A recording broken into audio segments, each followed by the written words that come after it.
Hey, hello, we are back. Yeah.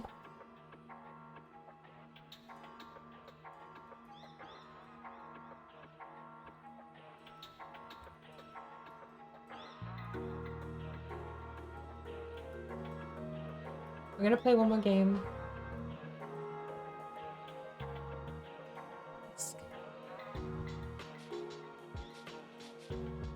Hail. Hail is written there. Line. Nile?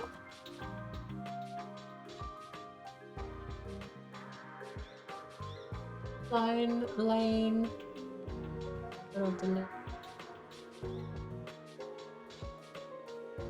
Hail? Hail's already got.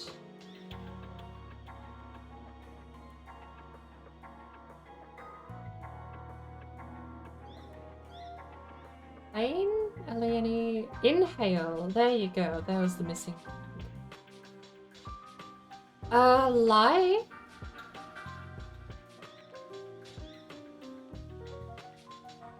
We do have it. We've got the minimum points to pass the level.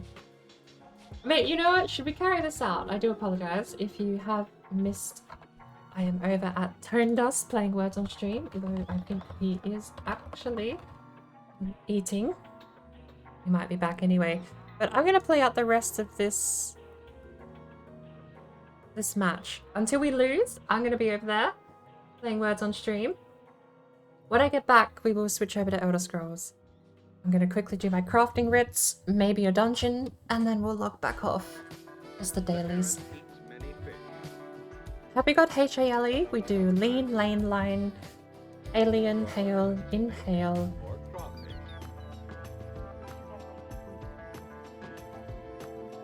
I'm just gonna go for the name Alan. If it's not there, so who cares? I don't think I'm guessing much else. But after this, I should change the category now while we're AFK, before I forget. But we passed, skipping 2 levels ahead. We're going up to level 4 over on Tone Stream. I'm not gonna steal his stream. You'll have to head over there if you want to play along. Oh, is he continuing, or are we staying on level 4 until next time? The heron eats many fish.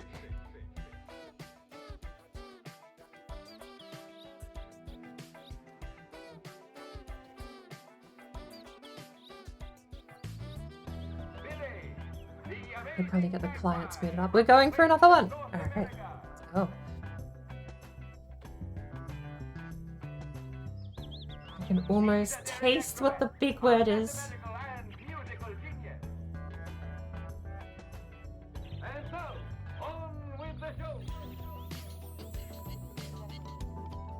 Oh, what is it? If there was an O, I would say right king. P. King. God. King. No one wrote king. King. Ping. Nice. We got king, and then I'm gonna wait a few seconds, and I'm gonna go keen. I don't think keen is gonna work. We'll throw that one in chat here. King, keen. See how he is built. He is not at all like the heron. King. But he too is a good fisherman. Is a good fisherman. Anyone in? He often perches on a dead King. branch over a stream. It's already taken by Pharaoh. If he has no luck at one watch post, Knee? he will fly to another. Ping! He's watching for fish. It's actually in there. Knee. King. He's watching for fish. Lion. King. Keep. Peak.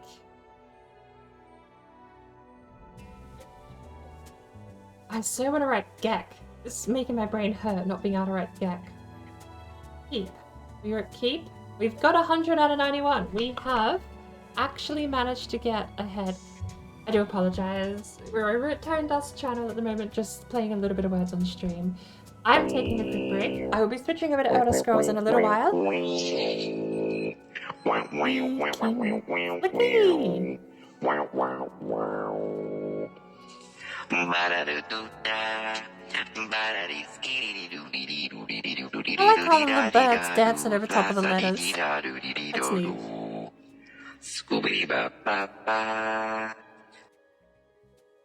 I like how P-King could be... You put a comma or a hyphen or a space, and you've got the P-King. The P-King. Sorry. What was I saying? Let's get the stream updated while we're waiting. I have my copy paste open. Don't drink and that's safe. Drink only water and milk. Else your bones will be weak. Like in Skyrim, water's health is fucking bitch. You better drink water, drink water, drink water, drink water, bitch. Drink water, drink water, drink water, bitch. Drink water, drink water, drink water, bitch. Drink water, drink water, drink water, bitch. Let's have a look.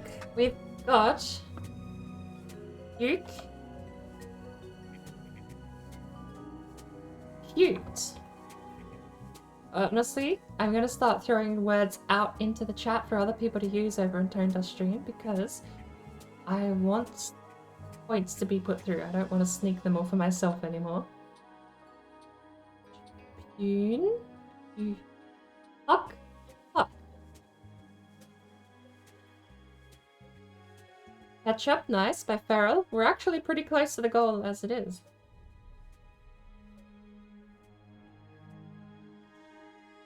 Fuck. What was my last guess? Cute. I'm gonna go put cute in. My brain is screaming to write tune, but there's no N. Fuck, cute. Both at the same time. My ass. Guess before that was puke. Fuck. Fuck. I got both. Nice.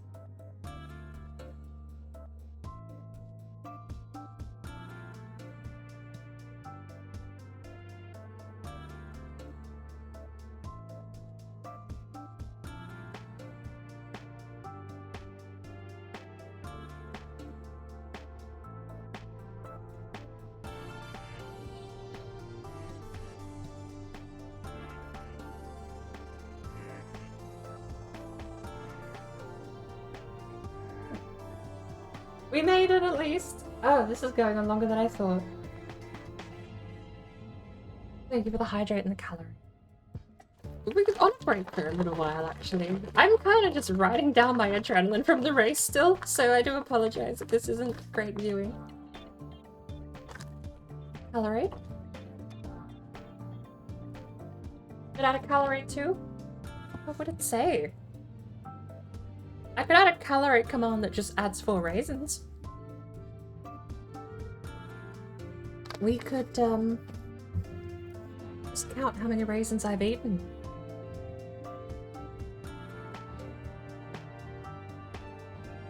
Oh, I almost immediately went to go cigar.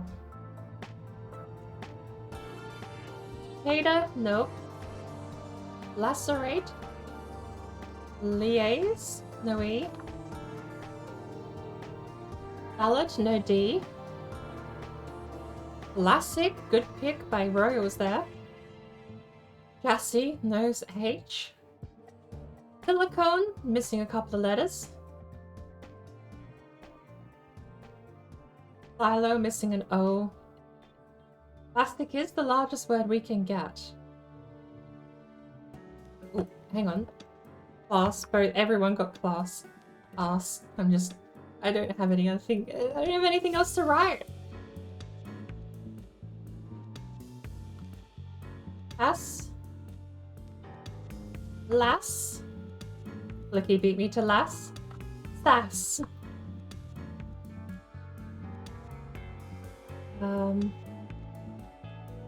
Lick.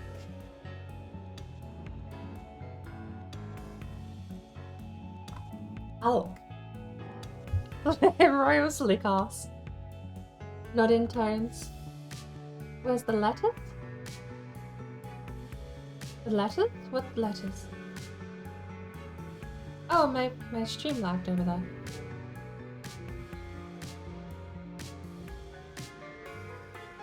Lace is missing an E.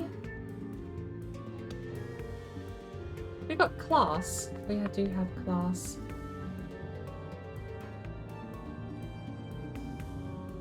This is it. If we don't get it.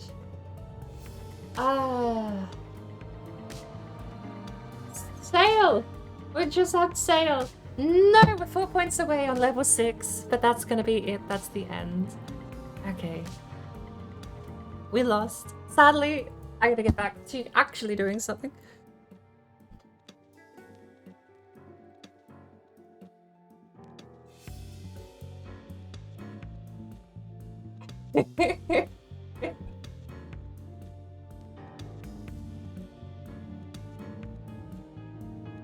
Oh, it's the Oblivion music playing. Sorry, thank you.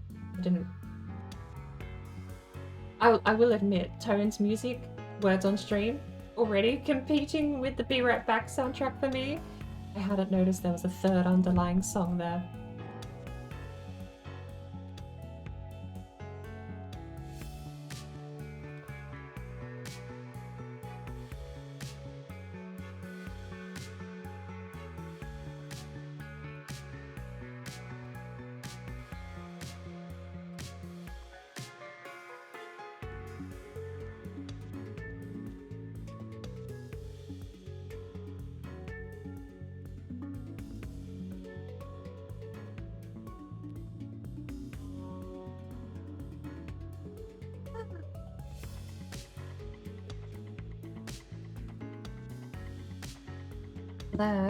I'm gonna have to close down Tone stream anyway because we are switching over to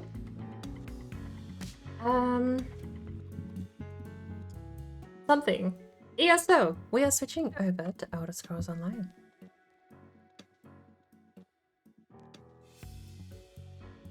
Making new scuffed music. If you want to hear my scuffed music, I have scuffed. Do I have it in this playlist? Ew. Oh, hang on. I don't want it to play yet. I want it to play yet. The wrong playlist. Creepy. Oh.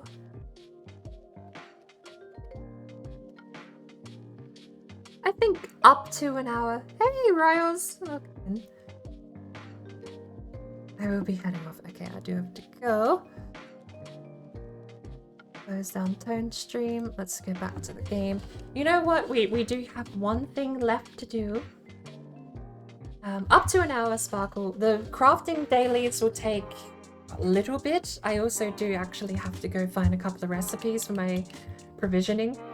Oh, I'm so glad. I was expecting to be 3 deep in the temporary files, but we have the Australia highlight before we finish up here. So, we're up to an hour. I'm not going to spend a huge amount of time. Dungeons take 15 minutes tops for a normal daily.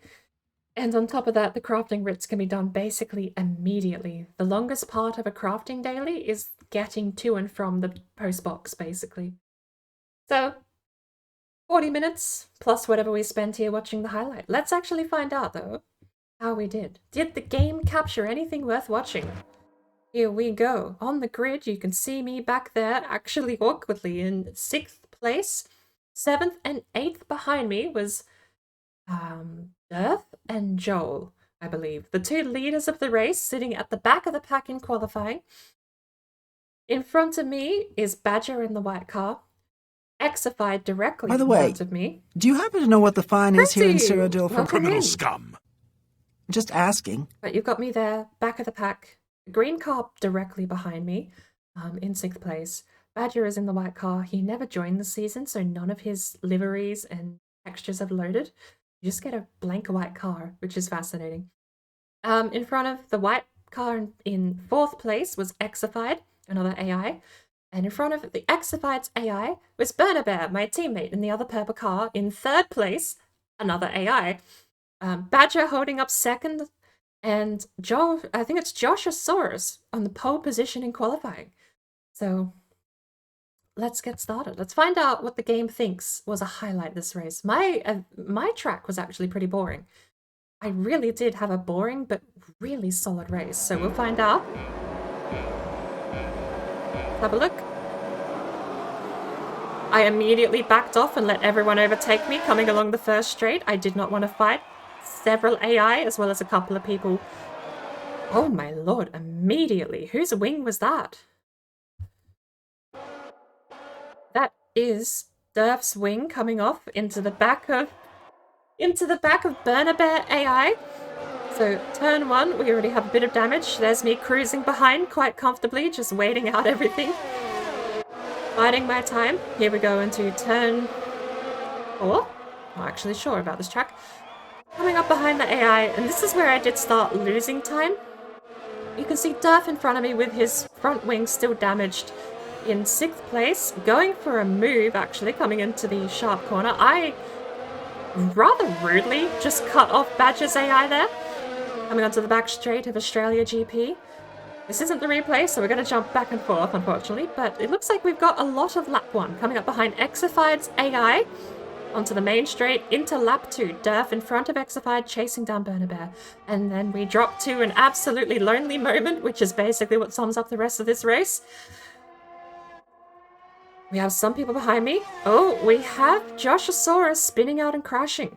I do believe that is Joshosaurus, because I think Durf held the victory at the end of the race. Back to more lonely moments. Slow-mo of nothing happening. And here I go. I believe this is me chasing down Joshosaurus. He was on... So, to sort of explain here, he was already on hard tires. He had to pit super early. You might actually see here, he's got the white tire compound, whereas I've got the reds. I'm fresh out of the pits on soft tire compound. He's on hards, and he's had them for, at this point, maybe 8 to 10 laps. He pit super early because of wing damage. And maybe that... I think it was Durf got the wing damage lap 1. I think Joshosaurus spun out and got wing damage we saw in the last couple of clips. So this is him on like 20-30% hard tires. I can't imagine they'd be much more than that, but they shouldn't be slowing him down much more than the tire compound itself. And we were coming out on fresh tires. It wasn't really much of a fight. I did try and make sure I could stay in front of him coming out of pit lane. Completely screwed myself over, missed my brake marker, held the inside line, and just shot wide into the dirt. So he overtook me, but we did end up getting back into the DRS zone. You'll see the result of that, actually, when we come out of the chicane. Onto the hairpin. I was taking it pretty easy. Onto the back straight after the hairpin. Weird cut. Still holding it pretty fine, coming through the chicane itself. And just DRS, overtake, and no competition. You can't fight that. Hard tires versus softs. I had the better line, the better speed coming out, and just held it. And there you skip to the end of the race, because nothing happened. That's an amazing highlight. What is that, 40 seconds long, start to finish? Start the timer.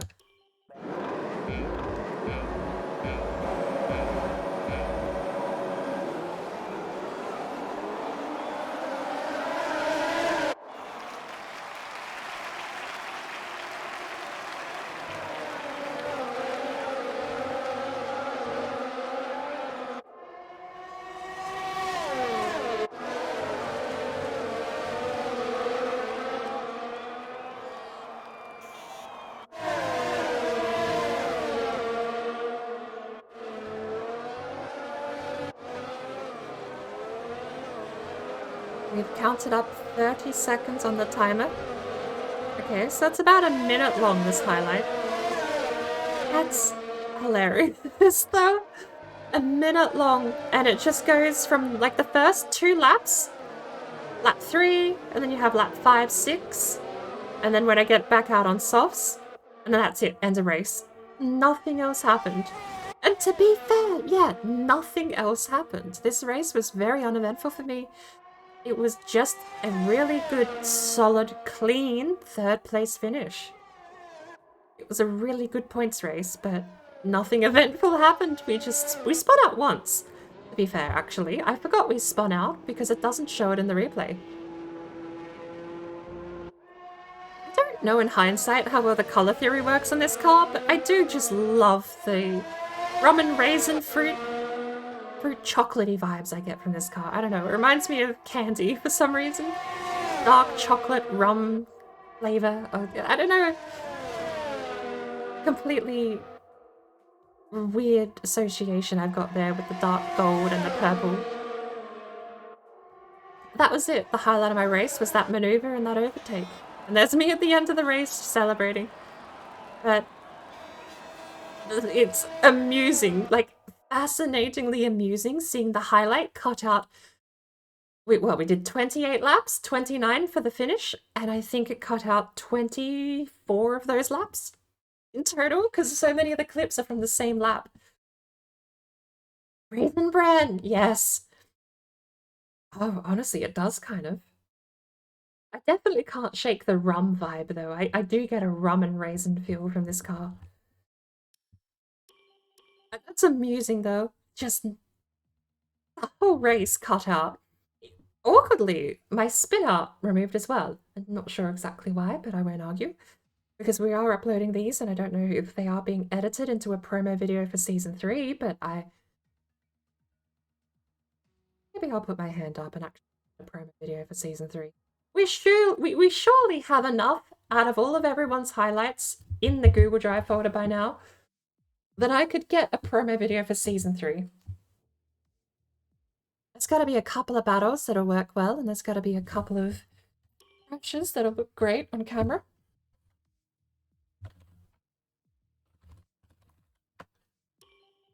And final, there we go.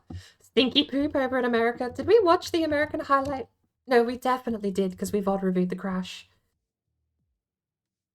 Crown Royal, Canadian whiskey. I don't... See, that's the weird thing, is that the colour palette I've associated is not actually from a liquor. It's from a chocolate. But it's a chocolate that's coloured. It's chocolate that's flavoured rum and raisin. I don't know if I have a liquor that I'd associate with the colour palette. But the green stripe down the bottom and the bit brighter yellow on the wings, the whole colour palette I've named rum and raisin, fruit and nut, because I think the brighter colours in the yellow and the green definitely bring out a fruity vibe. The darker tones with the gold and the purple, I can't shake it. It does remind me of a old gold rum and raisin bar of chocolate. To answer 2, this is F1 2020 at the moment. And that's the season finale. I don't know where we're moving to next season. It's actually up in the air. It seems like there are a couple of competitors from this season that want to move to regular track racing, not F1. So there's a good chance we might be moving over to Assetto Corsa or something similar. Playing it by ear at the moment. At this point, I think I would be looking to try advertising and scouting for the next season. It would likely still be Wednesday race days, so it'll be super early in the morning America time. Or I think everyone else in the league says it's about 8 PM their time we start in Australia. I start at, today was 3 AM I had to be up by, getting prepped and ready to race. That was California time, so it won't be so bad if you're on the East Coast America, and probably even less of an annoyance if you're in Europe somewhere, because it'll be a nice midday, early morning. That being said, trying to balance the time zones aside, we haven't even decided what we're racing next season. We all seem to unanimously be on the same page that there is going to be a Big Brain Media Season 3 Community Race Day. We just need to decide what. It's very likely it is going to stay on the same time slot. The Wednesday mornings is where it's going to reside for American. I suppose that would be Wednesday afternoon for Australia and Wednesday midday for London, and associated similar time zones near London. Of course, it does make it a little tricky because it is Wednesday. So, you know, a lot of people do have work, so that's been the honestly, that's been the killing thing. The killing blow for getting people in is like, oh yeah, it's early morning. What day? Wednesday? Oh, I can't make it. I work. It's like, oh. I actually haven't looked at some of these color palettes since we were theory testing the skin to use. We went through so many iterations of purple and gold. I really do like the purple and gold color scheme. That was I think that was my very first attempt that I couldn't bring myself to delete. Honestly, Hot Wheels vibes, I have to say. Just candy colors everywhere. Looks nonsense. There's my career car. This is actually the color scheme I use in Assetto Corsa as well. Assetto Corsa Competition gives you a pretty decent livery editor. I use dark blue for the undertone, light blue for the base color, and I have chrome gold trim in Assetto Corsa. Monster green, that's actually a good color.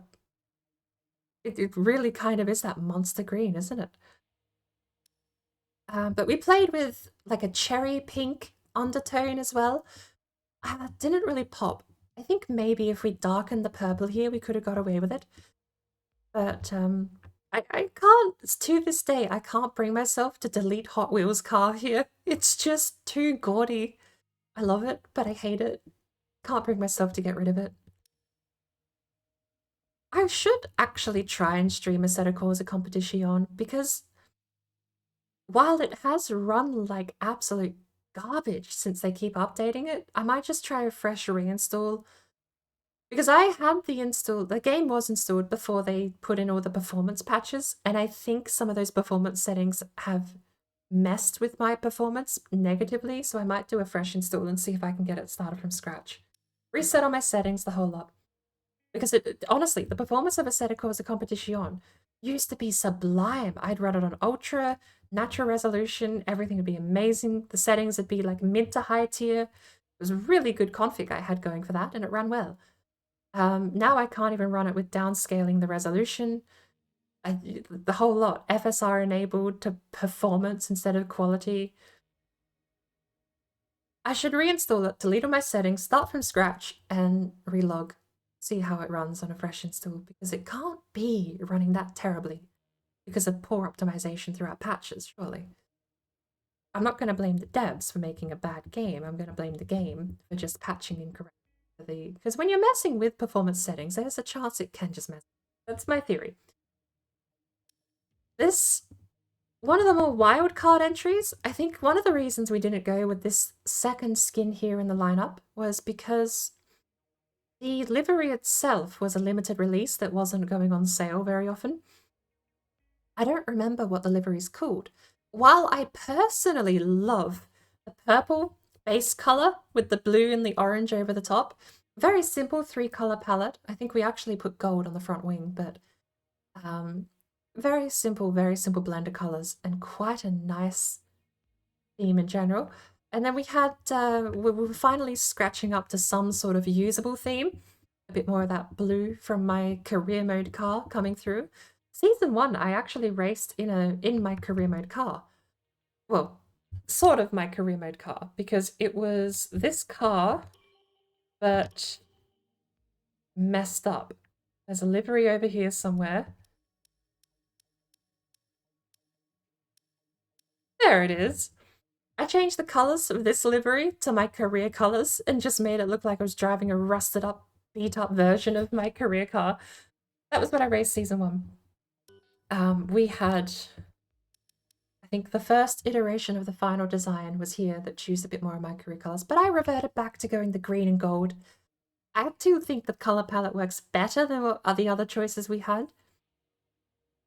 I don't know, given we might be moving games, I'm curious how we're going to manage teams, and teams and team liveries could be interesting next season, but again, we'll play it by ear. We'll see what we can actually do. I'm going to hit reverse and take a quick look at what's on sale. I'm wasting so much time. I'm meant to be already into my dailies in ESO at the moment.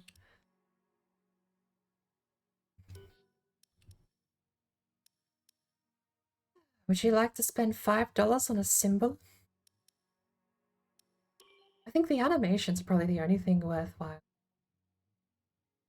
Some of them are so lame. Weirdly, it's like the only animations that are worth getting are the ones that look terrible. Like this, like, but it's so unique that like you can just have it equipped and be like, yeah, this is gross, but hey, look at my character do something stupid. chromed. If it weren't for the fact that I'm pretty sure you can't change the base color of grey, this would be nice, because I'm pretty sure I see 4 tones on the main paint there. Purple, red, yellow. Maybe there's only 3. Maybe you can change the base color. Honestly, I don't mind that. I'm not going to pay $25 for it, even if I have the currency on the account. And well, I have the currency on the account, and the game's economy is just dead. I mean, if you look at the timer on the podium pass, we've got 1,412 days. The game's economy's dead. It's 2020. I might as well burn the points on something before the game's servers close for good, but I'm a prude. What do you call it? Frugal spender. Can't bring myself to spend money even on stuff I actually do like this. Should I? Should I? I kind of want to. I talked myself up. Talked myself a little bit up into buying it just now.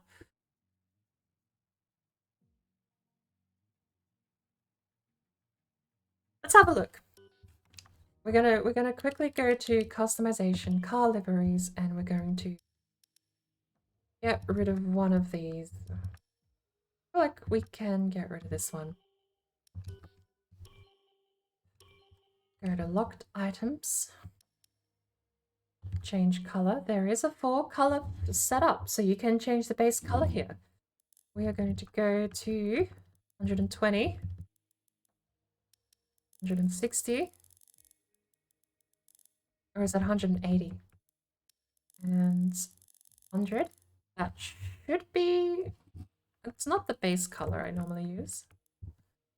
200 seems more like the base color I normally use. But honestly, I did kind of talk myself up into buying this just now.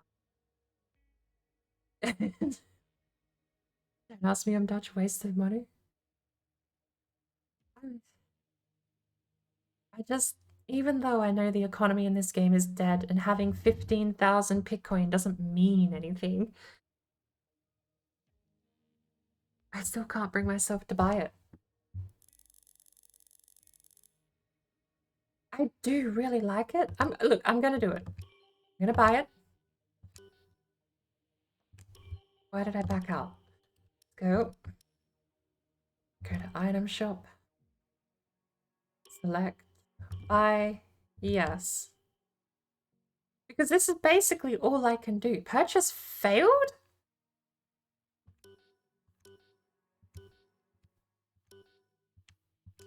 Oh, okay. The game just said I'm not allowed to. What? I don't get a choice. Game, please. Buy. Yes.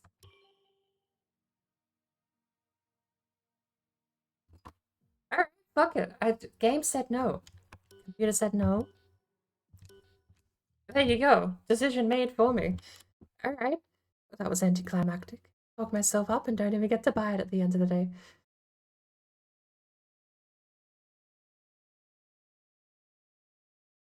Now, do I have all of my stuff disabled? Yes, no random window should pop up randomly.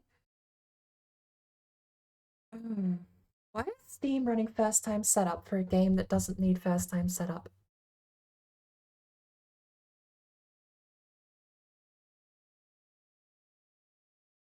It's not even a Steam game.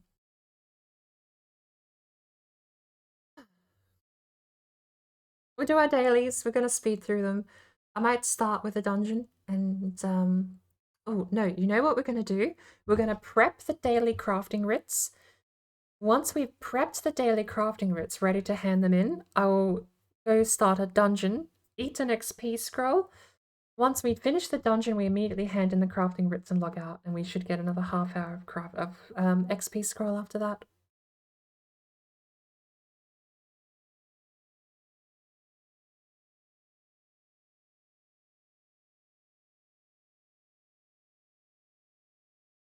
It was a bit quiet, honestly. I turned all the music off and I changed the playlist and I don't want the current playlist. You know what?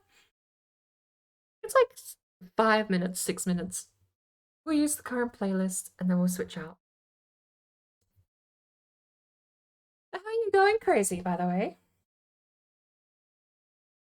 No spending for you.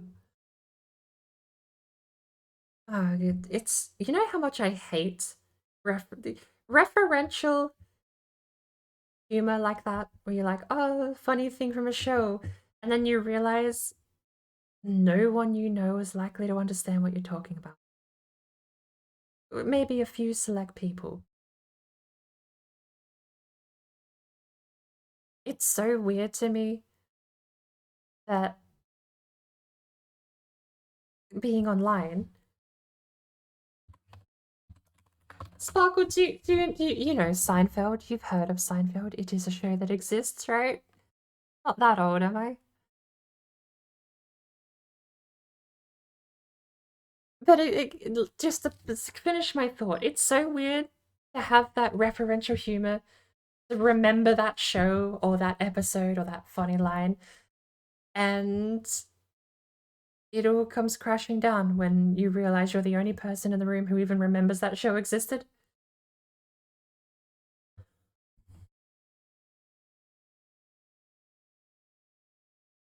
A good example. There are people out there that don't know Doctor Who. Didn't start in like 2008. You have no idea that there's actually like a bunch of seasons that happened before.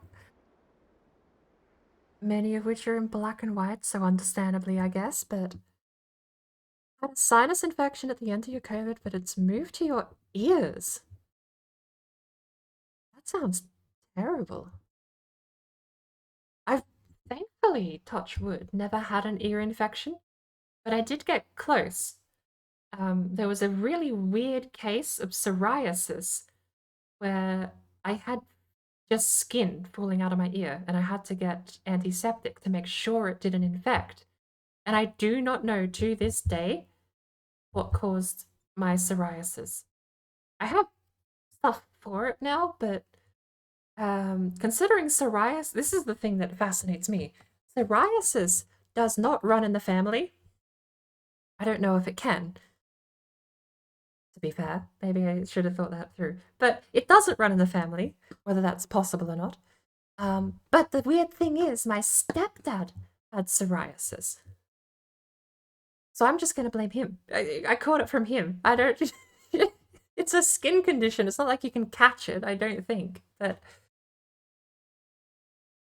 I never had it for, I think, 20 odd years. Why is there no music? What's wrong with the game? We're putting music on while we're dealing with the infinity loading screens. What do we have? We're going back to this playlist and we're turning off this one.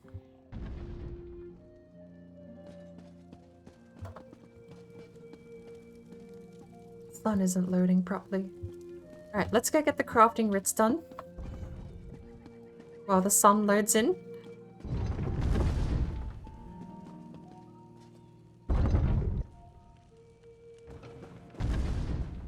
Had many ear eggs. 13 operations! Holy cow, I could never imagine. I'm very lucky in the sense that I've not even had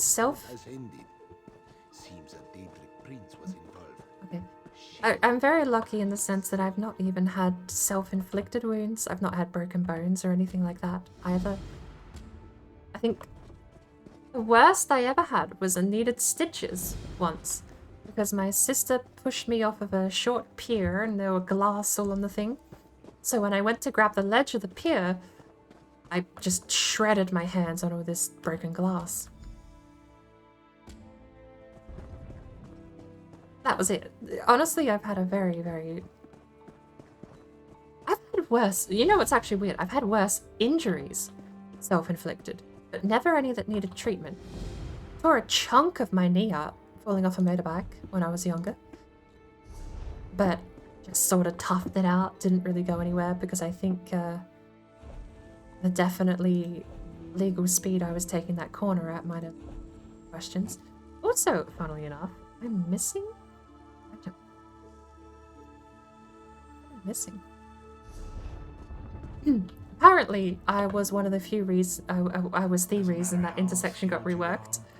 Or what magnitude of there's now like there's like dividers and actual lines on the road to tell you where the intersection starts and stops and all kinds of stuff now, because I had a oopsie daisy, fell off my bike, low-sided, and somehow the bike came careening at me on the other way. I don't know how you low-side going around a turn and somehow end up in front of the bike, but it is what it is. But yeah, I am very blessed in that I've not managed to injure myself to the point of needing to actually have anything treated. Stitches is the worst I've had, and they were just gel stitches that melted away. I still have the scar though. Couple of scars is the worst I've got to show. No envy, I do apologize, but there's no envy for any sort of process at a hospital like that. Now, we have ash charcoal. I'm not getting rid of those.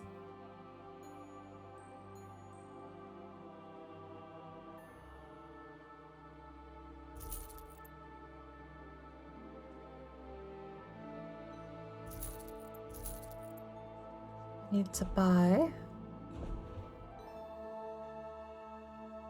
I don't have the skills for that. Do I have any? Okay, we need to buy things we don't have in storage.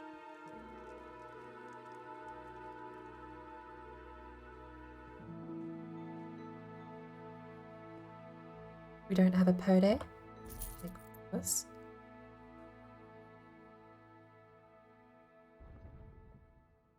We don't have one of those. Cool. We can make the thing now. Cool. It was one of those that we're missing. I'd say it'd be a bit weird if we weren't capable, skill-wise, of making the thing. Alright. That's the...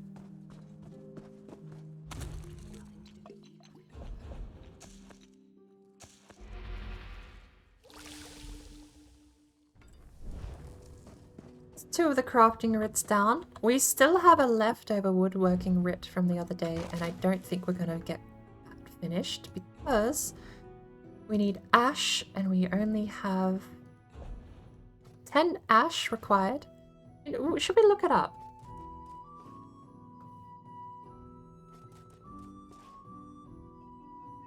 I don't have Steam overlay for some reason. Ooh, okay, I might have.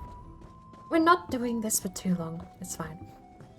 I just normally search on the Tamriel trade market to find out if there's anything I can buy to make things quicker. Steam browser, very crucial in that process. Since opening Chrome would just kill OBS. I might check our own guild store and see what we have available. Clothier rigged done. The other two things, apparently there was a recipe for provisioning that I need here in Gratwood. Oh, we have 110 dwarven ingots, that's not bad. Sword, Curious, and Greaves.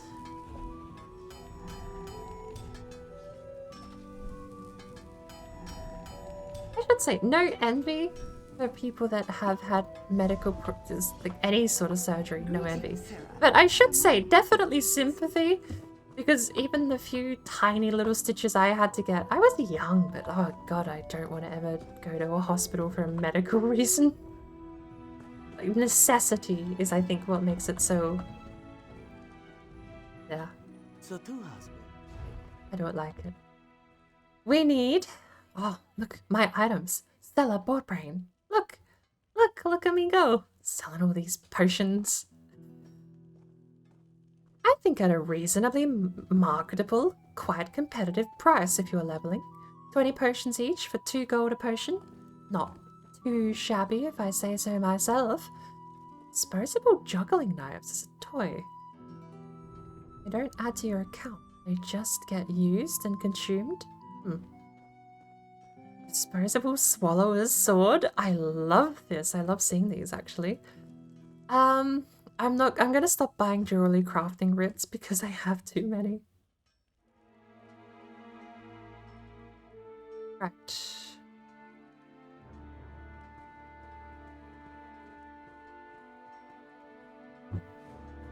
consumables, drink recipes. The drink is called God something.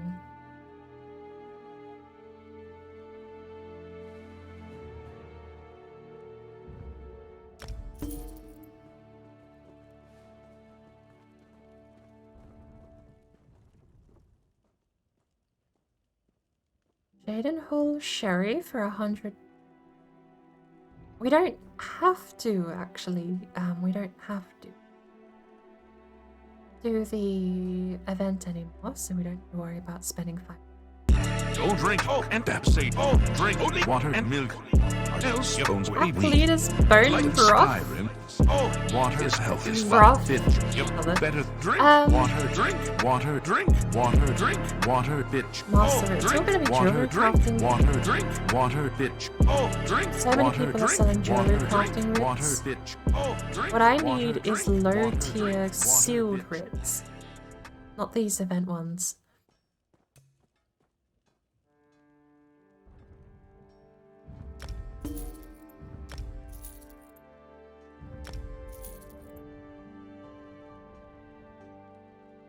Did I just buy a wood elf table leather?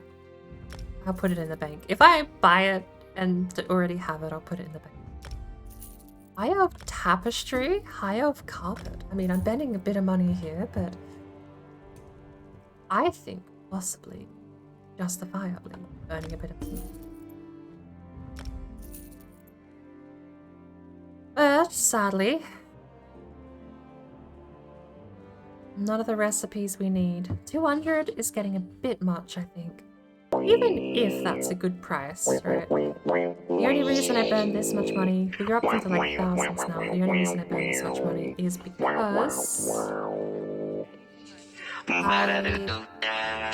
items but Cyrodiil,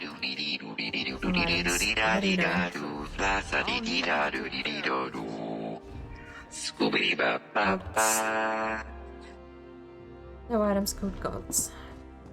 There was... I'm in the upper branches. What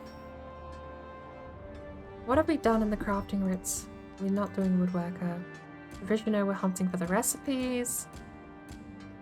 Everything else is basically done.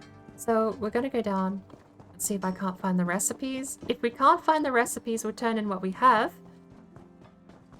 after we finish the daily dungeon. It'll be only 15 minutes.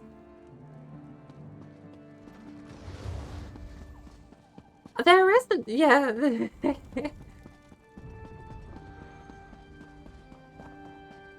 I'm dropping so many frames. I don't like this. I want to be out of ESO.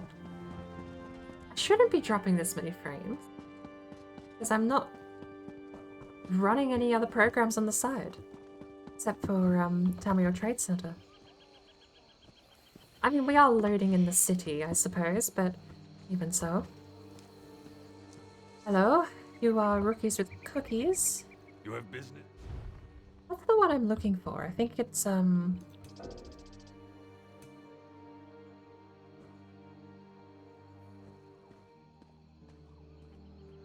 We will hunt for the recipe first. I don't want to spend too much time just browsing wares. And I think we did just search for gods, didn't we? No items found. We're not going to spend too much time here. Even if they have cheap stuff, I'm not here to buy. Here with a mission.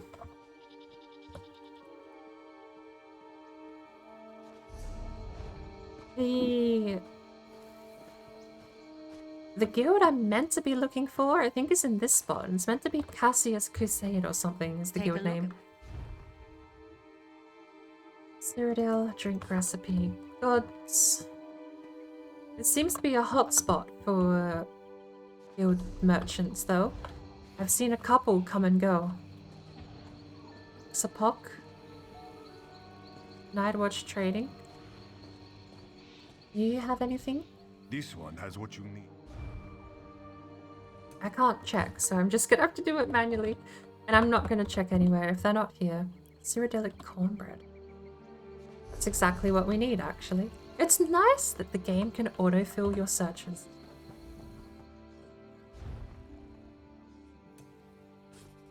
Gods. I lost myself and didn't finish a thought, didn't I? The points at the moment, yes, are sadly only used for board dance. There is not a second use yet. I don't know if I can have like a... Well, you can gamble them, you can raffle them, and I can have competitions that do involve the points a bit more. Might be something I should actually look at, is having those chat games on the side. No items found. Who's your guild? Raiders of the Covenant. You're the one that popped up the other day.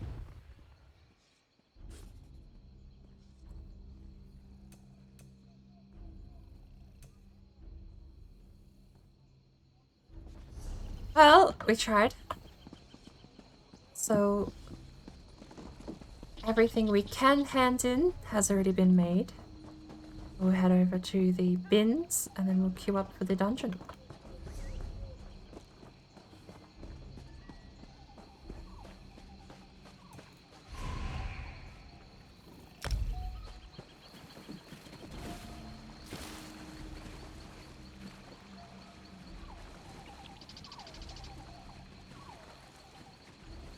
Hydrate and a colorate before I forget to.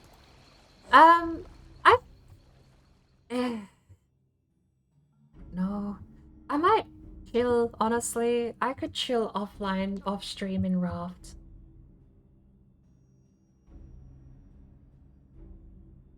I don't know. I could chill off stream in Raft, I feel like. I don't... It's like a mood thing. I don't really feel like streaming more bridge building. Fuck it, we'll stream more bridge building. I said it out loud and immediately I'm like, yeah, for bridge building. I need to do more of that damn bridge. Are you actually going to be online or are you just going to boot up Minecraft though?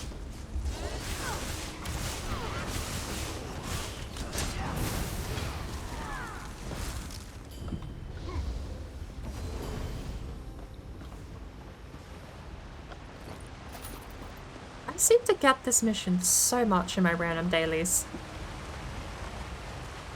See if we can keep an eye out for any heavy sacks while we're here.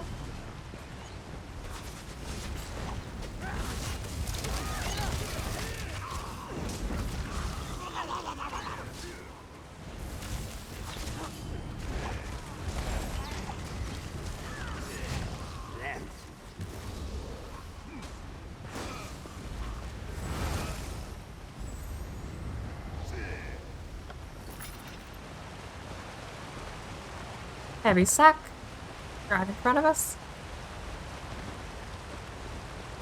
And leather scraps.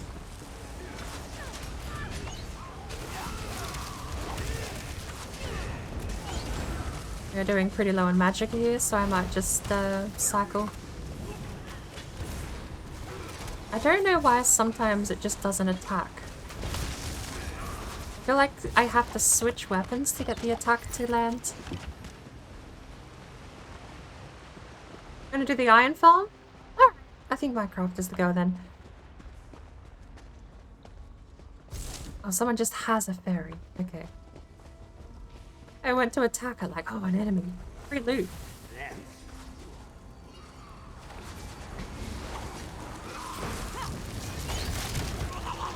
Let's throw my AoE down. Heals are pretty light in dungeons, honestly. You don't ever really need to do a whole lot.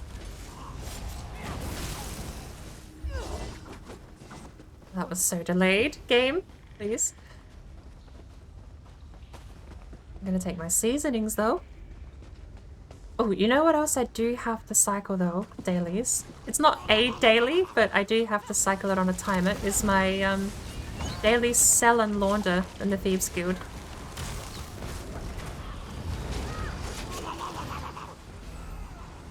I accidentally got the Merkmire Mender here.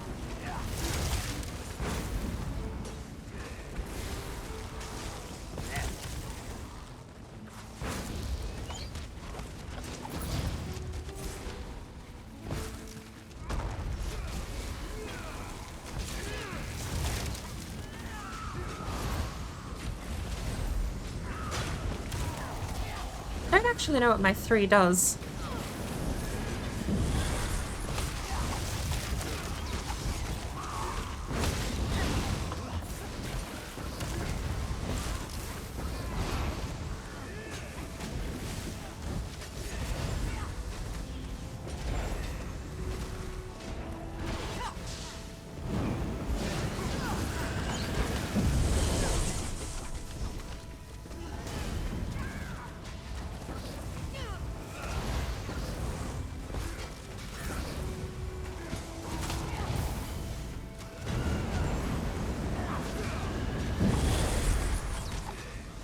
meant to do that.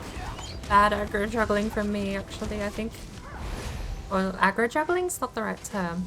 I have a debuff, I should leave the area. I don't know what that's called. No one's gonna put the head on the pike. No one's got the mission, apparently. No, I have map markers back there for a couple more. Oh, seasoning sack. I'm sorry. And a cheese sack. Can't say no to cheese and seasoning. The best part about doing this map.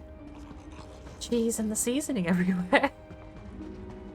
Cheese is awkwardly so hard to get a hold of in this game. I bought 200 and I'm already down to 100 left because I don't have a replenishing supply.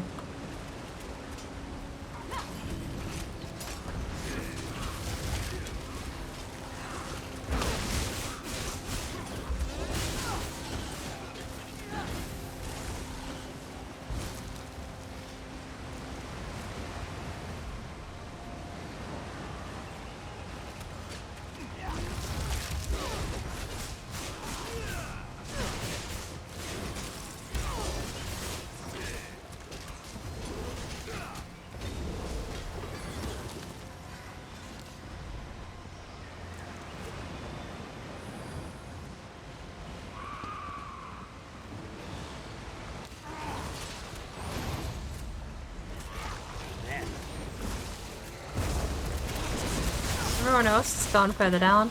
They just jumped down the waterfall, did they? I'm out of mana.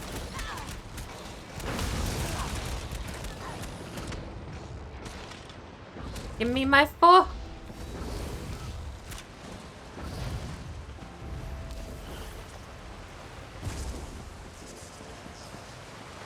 Everyone else is down here.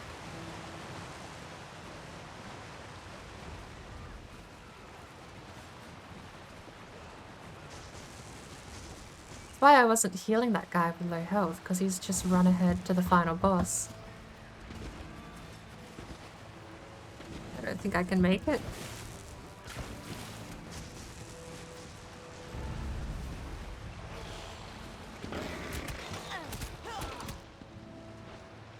Went straight to the final boss for some reason. I question it, I suppose.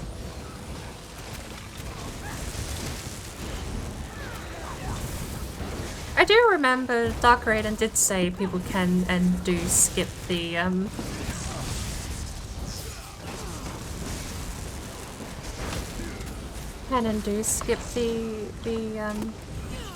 some of the fights in this dungeon. I think she was saying because Godslayer, you have to 100% a lot of dungeons.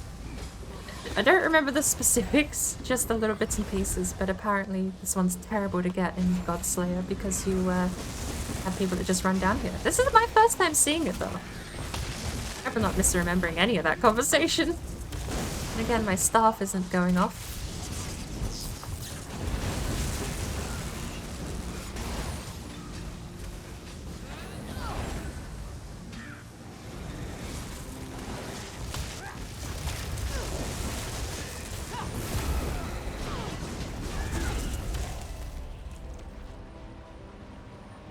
There we go. I didn't pop my XP scroll, so I guess I'm not using it today. We found the shrine. Oh, well. Rip on the XP, but it is what it is. I can do this every day. You know, it's not the end of the world. So... I guess when you kill that guy, that's the end of the dungeon, but then, I mean, you still have all of these other mini-bosses on the way that we just ignore using that method. It's interesting. You got the Drogue up here. There's a boss fight that happens somewhere along here. Then you have the Crab King.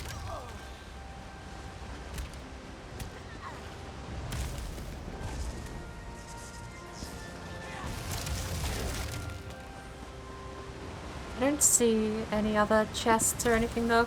We'll go back to those 2 chests on the map because I don't know if they're static. Oh, we're the last one in the lobby, so we don't run out of timer now. The chest might be static. I just want to have a quick peek because if they are static, that's a freebie every time you get to this dungeon.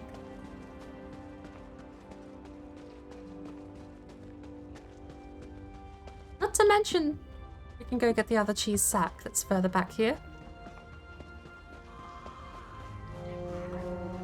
There it is.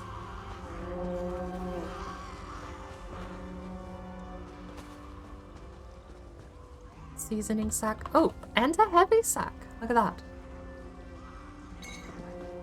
Now, do we have a chest? Looks like that's a no. And a no. So, there's the daily dungeon done. That's it. That's the longest part of the session. Then we'll jump over. Turn in our daily crafting writs, or the ones we can at least make, and call it a day.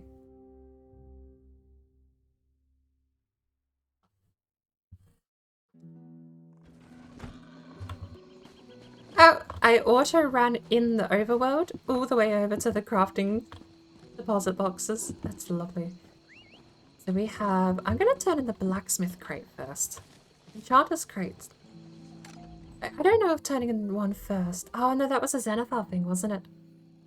I'm turning that one. Doesn't matter. The order can be any order now. Zenithal did give you a chest. There was a boon you got from Zenithal on the first one you put in, and I never actually tested whether or not Zenithal's crate that you got as a gift changed based on the tier of the mission you were handing in. It may well have, and I may have thrown away a bunch of resources by turning in low tier crafting grits first. There we go. Hang on, the last thing, do we have a Thieves Guild here? All the way down south. Actually, where are we? Just north. There is apparently a Thieves Guild hangout behind this tree nut seed thing.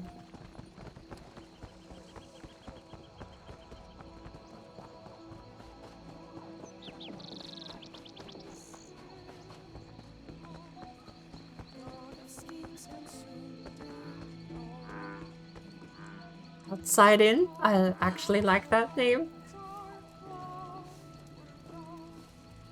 Is that a door? How do we access? Is there just a fence in here? No? No fence in the inn. So we'll try below the inn, shall we? Or above it? Nothing above. So we'll try below. There it is.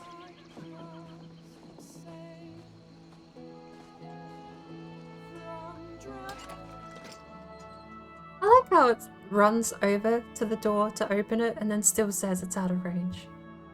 I mean, yeah. Game runs over so you're in range and says you're out of range. I think that's strange. Some kind of cell phone. I don't know why it did that. Hello. Shh. No need for all of Valenwood to know what you brought me. It's fine. Never mind. Okay. We're laundering a bunch of materials. What are we selling?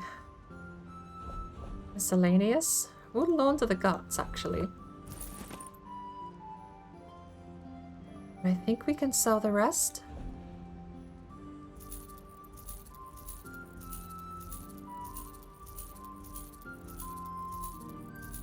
Oh. Now, I found out, because I don't sell or steal very often, that limit appears to just be static. I don't think that limit resets. Not collected, bind. Not collected, bind. Not collected, bind. Oh, set to go. And all of our stuff is now legal. Awesome. I might put a bunch of stuff in the bank besides that and researching some of the stuff. I think we're all good to go. That's my dailies all done, basically. Back up to Gratwood.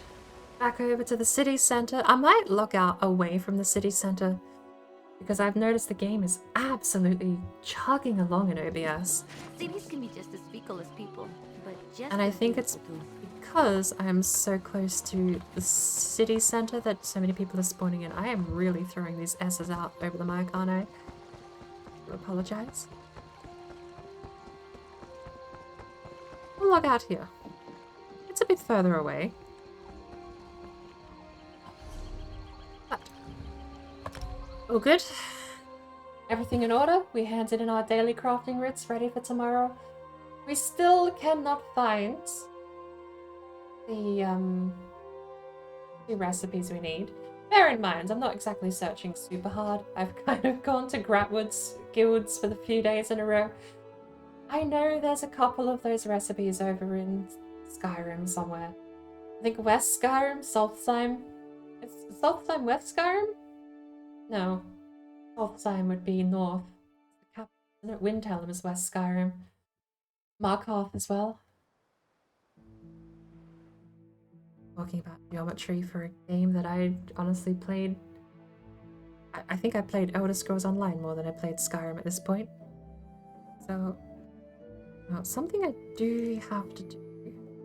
We didn't get the Steam overlay by using Tamriel Trade Center to boot the game. So I'm going to turn off Tamriel Trade Center Auto Start and go back to my old way of running it. Because Steam overlay really does help me out way more than it probably should. I am so hungry. It wasn't really episode 4 of us Gratwood, was it? We just did our dailies. That's barely episode of anything. I'm gonna paste that title back into my stream passes for the next time I play Elder Scrolls Online. I mean, honestly, like that was such a nothing burger bit of Elder Scrolls, wasn't it?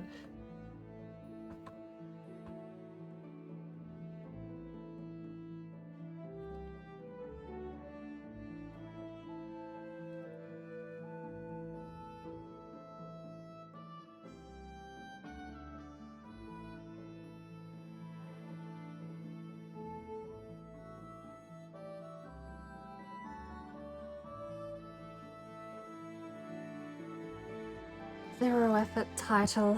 Why is Minecraft not starting up, by the way? Now we have to...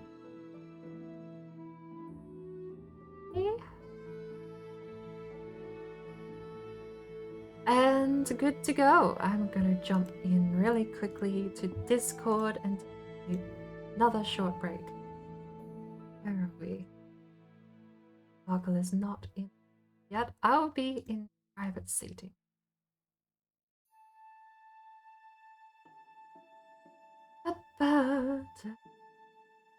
Ooh, the Crown Royale. Crown Royal, I definitely see the color palette there. Gold and purple is such a royal set of colors though, isn't it? I noticed that actually when I was making my Gek in No Man's Sky. I kept going to the royal design with the cape and I always kept going back to some variation of purple and gold. It's just such a rich royal color. I love it. The combination is purple on its own. I guess you could say it's, you know, prim and you could, as far as fashion and clothing, like purple clothes, I think do. In the modern sense, no, I don't think there's any sort of I just had a whole adventure then. To think, back in the day, your clothes you wore you almost ordained your status as a citizen. Because you would get actual tailors and all these embroidery things, gorgeous pieces of clothing made out of silk and fine fabrics. And you always had these beautiful color palettes, white and green.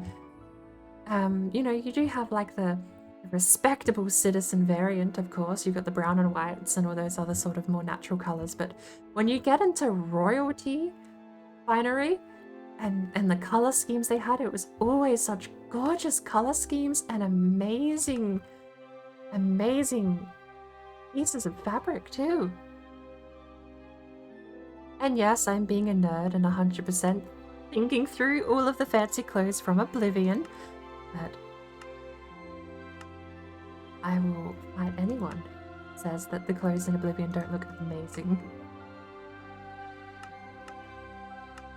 Alright, before we log in... Oh, Sparkle!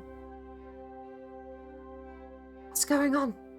You're not online. Am I online?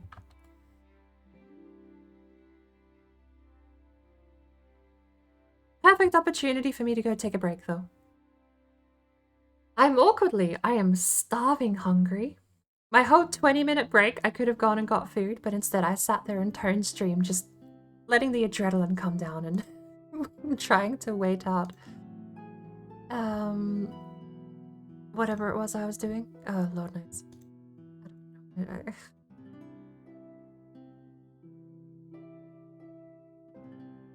What am I talking about? Someone else help. Can someone else take over stream?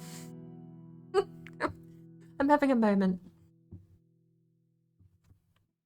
Hello.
Sorry for the short delay there. not willing to take over stream. Perfectly honest. I mean, you wouldn't have to do much. It's not like I have such a high standard of quality that, yes, point being, joked in it loud, but, turns out, there's actually a reason Sparkle is online. Long story short, Windows updates and now she doesn't have a computer. It runs, but nothing plugged in runs. So, including internet. We might have to go plan B. Worst case, I'll probably jump back on Elder Scrolls Online. Just to make the VOD a little less messy. But at this point, I don't really know. I'll wait it out. I'm gonna go get a bit of a break, make myself something to eat, give ourselves 15-20 minutes, maybe, and hopefully be back with a functioning Sparkle system. We can join and get some more of this bridge done. If not, we'll have to plan B. Otherwise, I'll see you all in a minute. Don't go anywhere.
During the nesting season, the parents are busy providing food.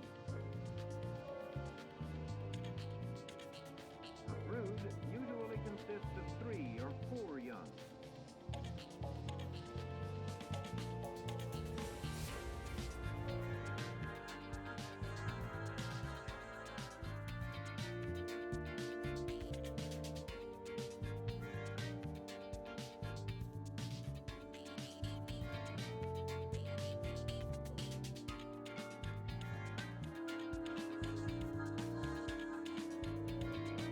Feathers appear as it grows older, but the brightly colored feathers do not appear until the 2nd year.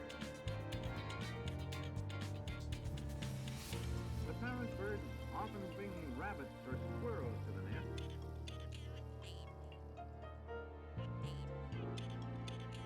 But when food is scarce, they may attack other birds.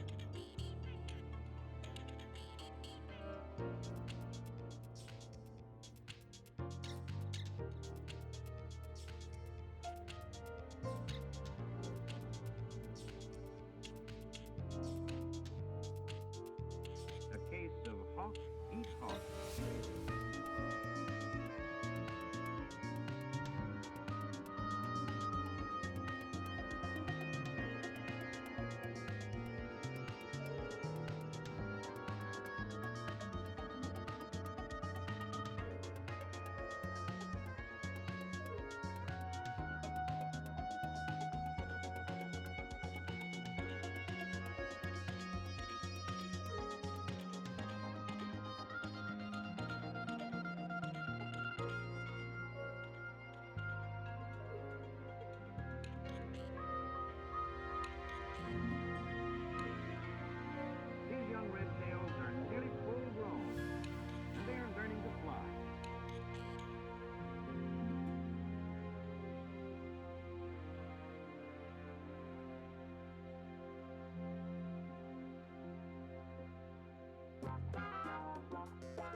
heron eats many fish.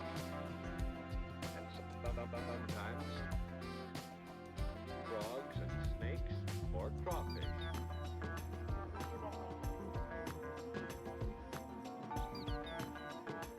The heron fishes in shallow, reedy waters on lakes or rivers.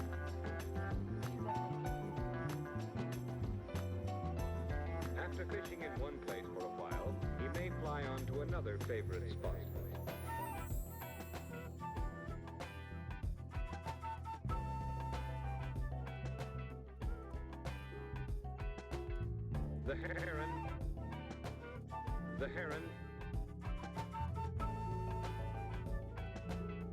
The heron eats many fish.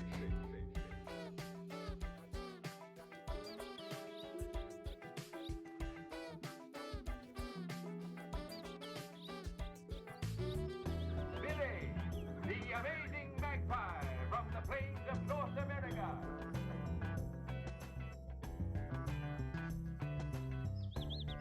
He's a daring acrobat, a mathematical and musical genius.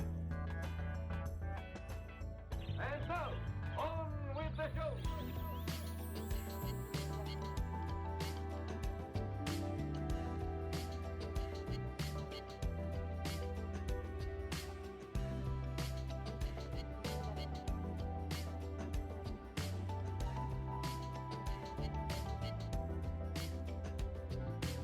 On with the show. He's watching for fish. He's watching. The kingfisher, too, eats fish. See how he is built. He is not at all like the heron.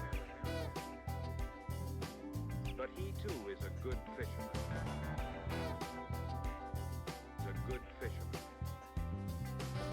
He often perches on a dead branch over a stream. He's watching for fish. If he has no luck at one watch post, he will fly to another. He's watching for fish. He's watching for fish.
I've been so bad today at turning off the background music before going AFK. I do apologize. Trying to help Sparkle a little bit. She's rolled back the update. And she's got the Wi-Fi drivers apparently are being reset now. It seems that the device is working, however she's not able to see her home Wi-Fi. So maybe, fingers crossed, within a few minutes we'll be online and actually playing Minecraft. Otherwise, I could switch back to Elder Scrolls, to be honest, while we're waiting. It's been 20 minutes. I do have some noodles here. I snuck away and grabbed some while we were doing troubleshooting. But besides me being starving, there's no reason why I can't sneak off and do some more Elder Scrolls weirdness. I don't really have much left in Gratwood that I know about. A couple of quests here and there. My whole goal in Grat was to basically Gratwood Adventurers complete the entire area of every quest, and then I get permission to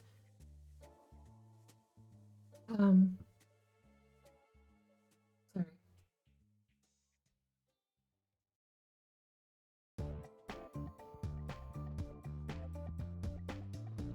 Um, yeah, I'm running out of things to do in Gratwood. I'm basically just questing and doing dailies. If I looked back into Elder Scrolls, it really wouldn't be like a whole deal. I finished with the main quest lines of Gratwood, actually. I do regret not streaming the ending questline of the Queen Ariane story because it was fascinating and it really did have a moment in character where I think it would have actually affected an Ebonheart loyalist what happened in Gratwood there, but I'm gonna go back to being muted and keep helping Spark a little bit. She seems to have a Wi-Fi card back up and running, but we just need to get her on the Wi-Fi because apparently the Wi-Fi is not visible. Hidden SSIDs are fun.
come back to postulate. We're having a fascinating piece of issue.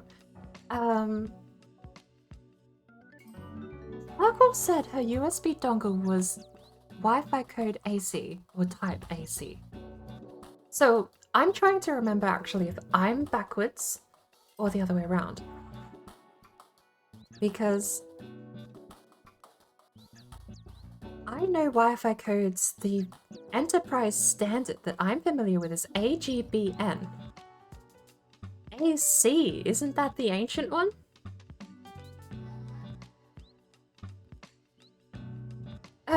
You should be... I see you've switched Wi-Fi.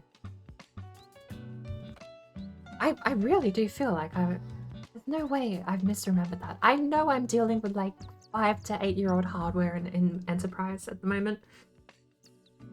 We are being upgraded, and sadly, Central doesn't want me, the tech actually there on the site, to get access to any of the hardware. But the last I remember, it was AGBN was the industry standard. That was the router code, or the router type, the Wi-Fi type, whatever the actual thing is. Color code, as far as I'm concerned. Aqua, green, blue, navy, I don't know. Whatever they actually stand for.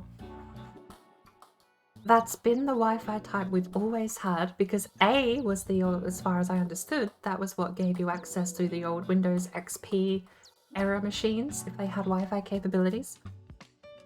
BN was the stuff I understood was the new stuff brought in. AGBN was the jack of all trades that everything worked on. Hello.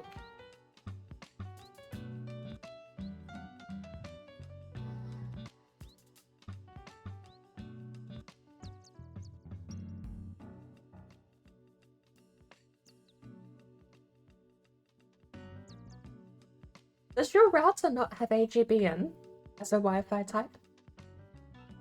Because you should be able to get through on A. I've never heard of AC.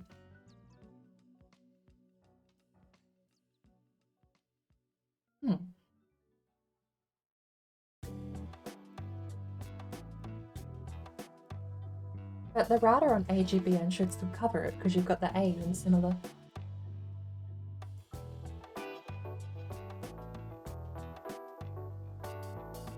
Okay.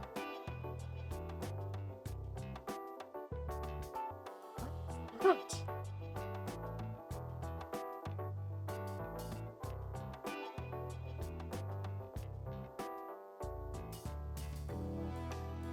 I mean, it could have been entirely in your operating system as well. Just the operating system. Having the Wi-Fi type change might have joggled it back to a form of semblance of functionality. Because I don't know. To me, those codes should have worked before. They still work now, so I don't know. But I've never heard of anything. I'm gonna have to like look into that because it's gonna annoy me now. To me, the industry standard for modern network tech was AGBN as the Wi-Fi code type, whatever it's called. Not sure, maybe that's not here, I don't know. Well, I can't imagine we're getting international shipping from countries in London and Britain with specific hardware to the location. That doesn't seem... It wouldn't be the first time... Well, I don't know. AX. I really am. I'm gonna have to look it up because I thought that Wi-Fi type and stuff like that. A signal frequency, I know, depending on your international air codes and what you're allowed to broadcast and receive data on frequency-wise, yeah. That I understand being very local to your area. But the Wi-Fi type, I thought was like an international firmware technology, the core fundamentals of how these things talk to each other.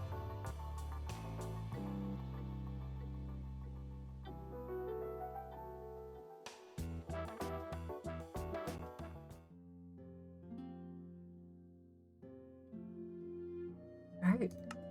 Did you disconnect again? Possibly. Maybe we're not through on troubleshooting just yet. I'm gonna finish my noodles.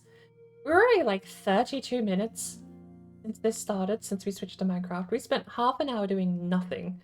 Not the first time, but you know, I don't. It's an unpleasant feeling.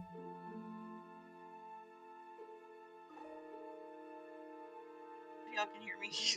Really makes me reflect on the could have just gone offline and chilled and raft moment I had before. As soon as I say my Wi-Fi dongle hates me and I hate it, it dies again. Nice. It's fucking beautiful. Oh, jeez. Let me get everybody's stream back up. I was trying to like lurk in everybody's streams and then all this shit happened.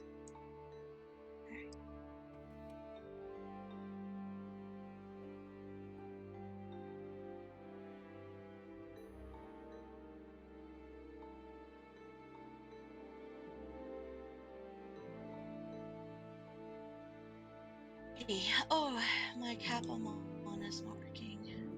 You know, Refresh cache. I've actually thought about in the past too. When I have VODs like this, where there is just half an hour plus of dead air before I do anything, Hopefully I don't keep troubleshooting, I am loading up all the mess. right now, Tone. I'm sorry for the headache, you guys. Hey, no problem. There's a part of me that is 50-50 on it. Like the whole VOD being backed up to YouTube, I think is fine. Right? No real reason not to. The only thing is when you're talking about content worth watching, something that you actually want people to watch. Yes. Maybe VOD backups aren't the place to die on the hill of watchable content, rather, because you want the whole VOD to be there. I know, personally, there have been times where I've been annoyed myself going through a VOD archive and finding it cropped and missing out. There's a couple of streamers I watch who have a preamble. Bucklington has massive preambles. Charborg has a couple of half-hour preambles. Sometimes he gets lost in the sauce with his conversations. And RT Game, previously RT Game Crowd, used to do a little bit of a preamble. Although RT Game is way more business about it. He's waiting for people to come in. All these people are massive streamers. They have like thousands of people. So it's having the 20-minute, half-hour chat while you wait for people to arrive isn't such a bad thing, though.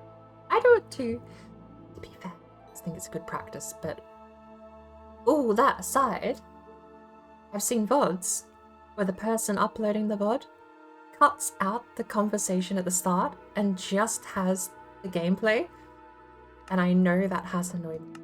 It doesn't matter what happens in the preamble, it doesn't matter how boring and nothing burger it is. It feels to me like an incomplete VOD. So maybe that's where my stance should be. From my own personal experience, we'll keep the messy, absolute jank of the channel alive in the VOD channel, and we'll edit it out if we ever make a highlights reel. I don't see sparkle at all. I don't know if I have to relog or something.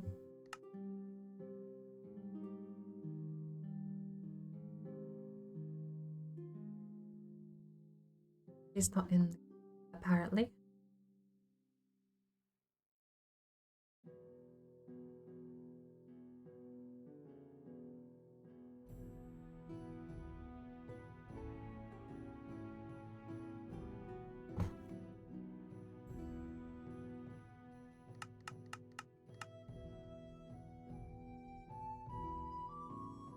There's a couple of these that I just genuinely don't have any idea what they're going. Concrete Sanctuary was the first time I ever discovered you could make concrete pretty colors. It's a nice decorative piece for sure. I think the Little Old Heckin' Town was a 2-day-old save where we tried to just start from scratch because we got bored of Concrete Sanctuary. Utopia, I think, was my first iteration of a lone world. Jungle Gym was our treehouse. I remember that one actually pretty fondly. The Redstone is a super flat redstone creative world. think Sparkle's internet just died again. In Cave Bird, I do not remember. Nether Region and copy of Nether Region. Copy is I think the old one. This is the updated copy of the world for the new version of Minecraft 19 that came out a few weeks ago. And then Wee Woo, which is actually the world file that I sent Sparkle that we're playing on currently. Technical difficulties. I genuinely think it's been close to an hour. I might have to switch off.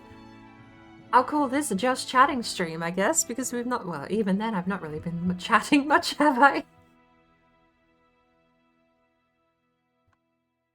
But if this isn't just chatting, it's a nullifactor at that point. It's been bizarre. I've never equipped the just chatting category, I think. I think I've avoided putting just chatting as a category, but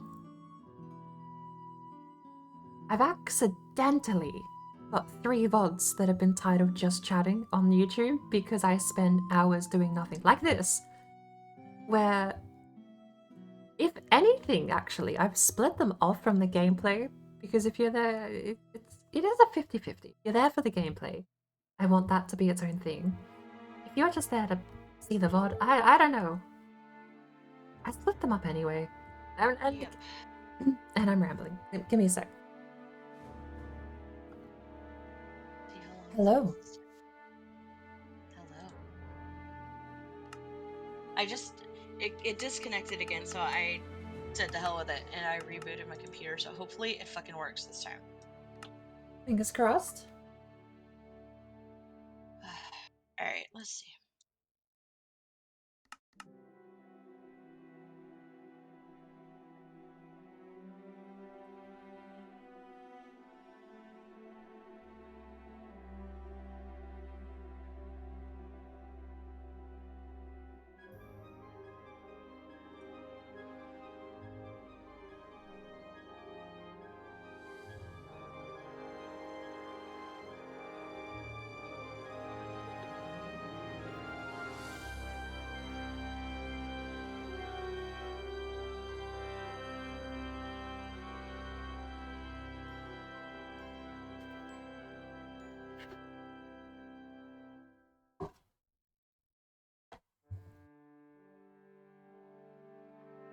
The noodles are really not filling in the slightest.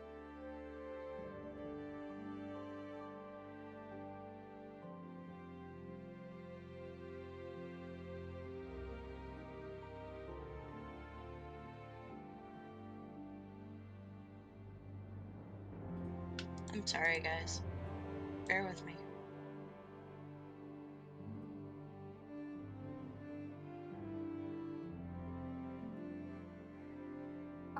I just want to say out loud too, if you do end up having to reset Windows, please put the copy of the world back on Google Drive. Yeah, I'm doing everything I can to. There she goes.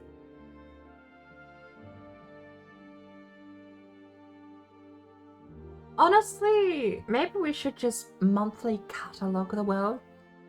Just in case critical failure like this happens. Imagine if the update killed the, imagine if it did, just wipe everything. I'm thinking maybe it wouldn't be a bad idea just to, once every 10, what do we play? Every Wednesday morning, isn't it? Or every Tuesday morning?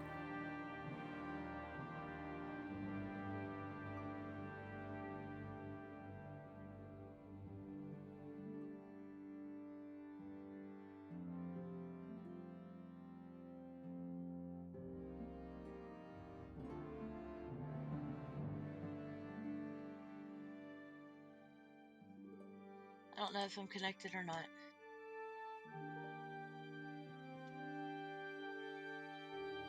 I just went live. Alright. Fuck's sake. Let's fucking try it. I don't know. I think it might be good practice to start putting the world back on Google Drive once every month. Just to have a backlog, a fail-safe, keepsake. So I was just thinking, if this update really did brick your computer and you had no choice but to reset, for whatever reason, for whatever the cause, I kind of don't want to go back to, like, whenever I uploaded it. That would be a bit crushing, to have to redo that whole mountain and all of the bridge work. It's really difficult to have a conversation with Sparkle when she's disconnecting every 10 seconds, so I do apologize. I'm going to personally drop back to ESO until there's no more Okay, disconnects. Board. Before I lose connection, again, I'm sharing my fucking screen. I'll be back in a sec.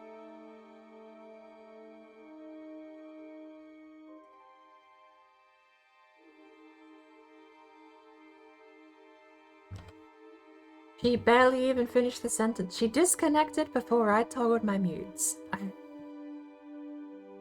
That's how bad it is. So, it is going to be, sadly, Jalsadas High Isle Episode 4. Here is the question, though.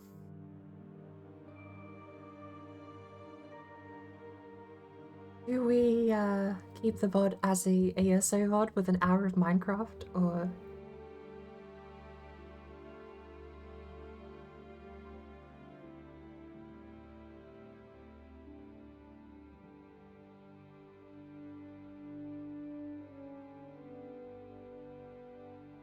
Sparkle has tried several times and gets cut off every 10 seconds.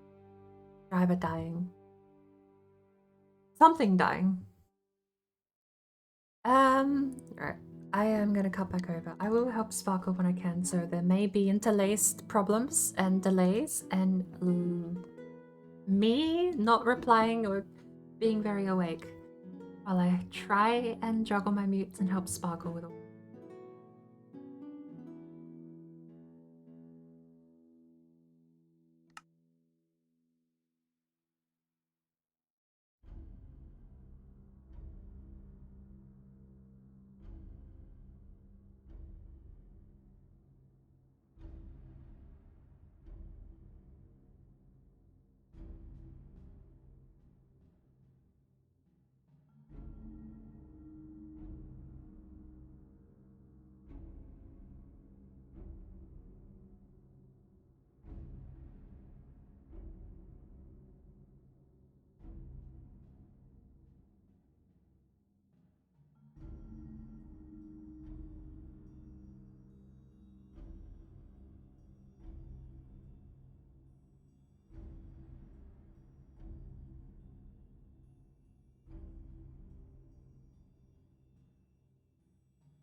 Kitties can be just as fecal as people, but just as beautiful too.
I'm not sure I like how different things are now. All these high elves and KHAJIIT in our forest.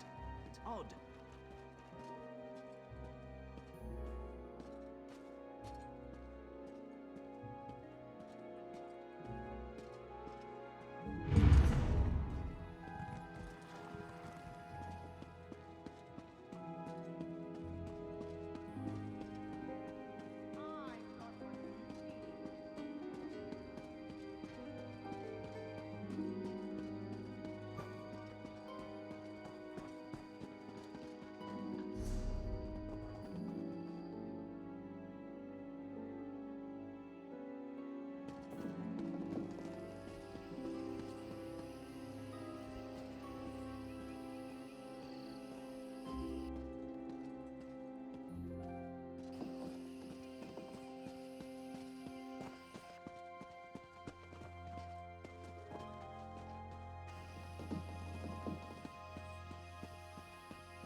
What kind of trouble we getting into?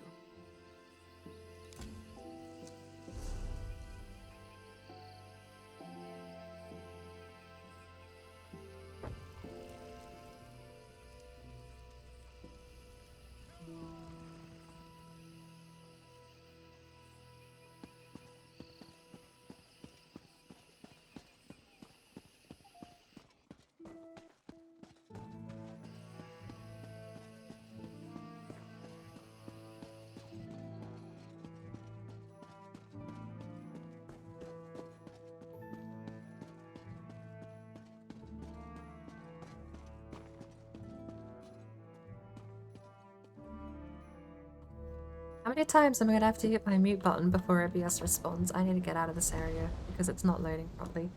And even getting out of this area, I'm pretty sure my multitasking is killing the stream. Get rid of the preview. Why? Hang on. Shit, I forgot. Sorry. I need that capture, not the other one. Grey Maya Way Shrine, and then we head south. We need to also be keeping an eye out for resources too.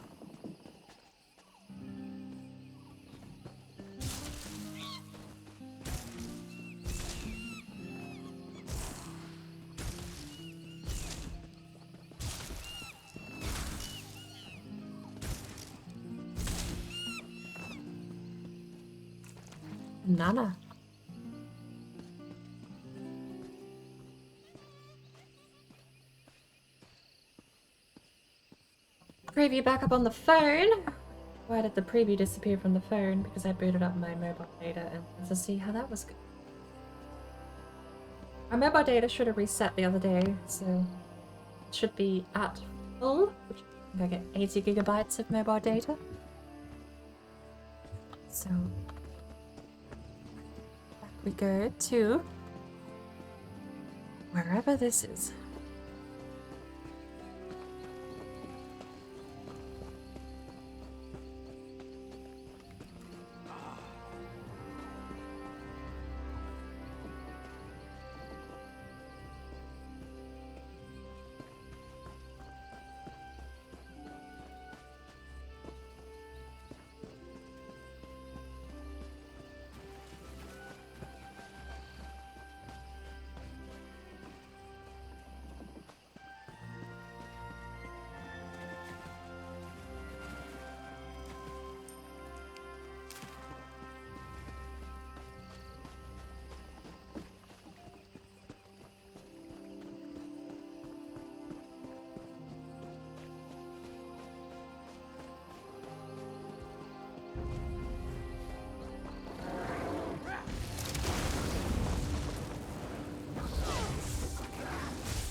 Oh, I have a little claw.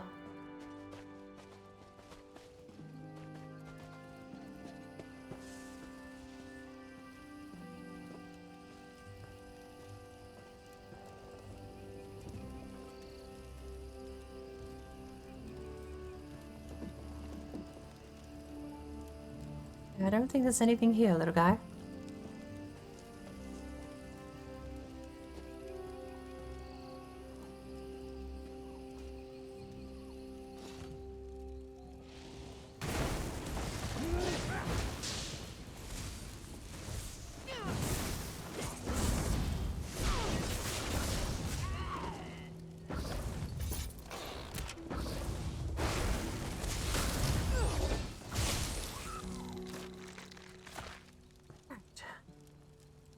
Next.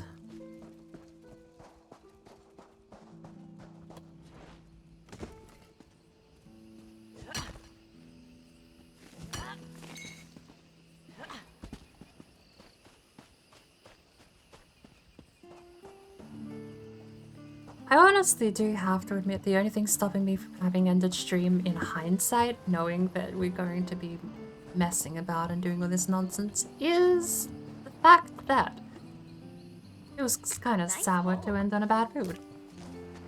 I want to at least do something. We gotta end on something and not just AFK for 40 minutes then. Okay, bye.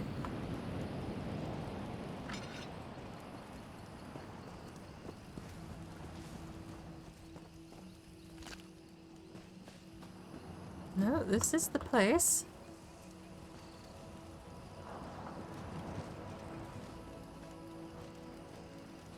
But one of the things that was missed was the fact that we came across this place, I think off stream. And I have to say,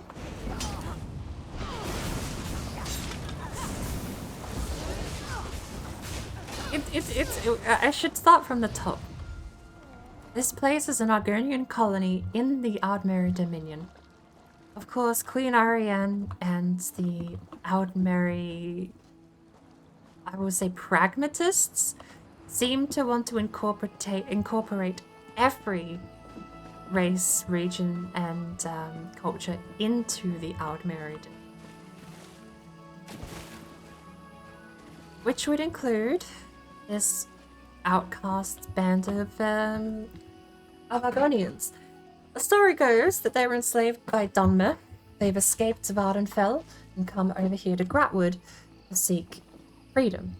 They found it under the Wood Elves and were given this land as a sort of just generous sort of, what would you call it?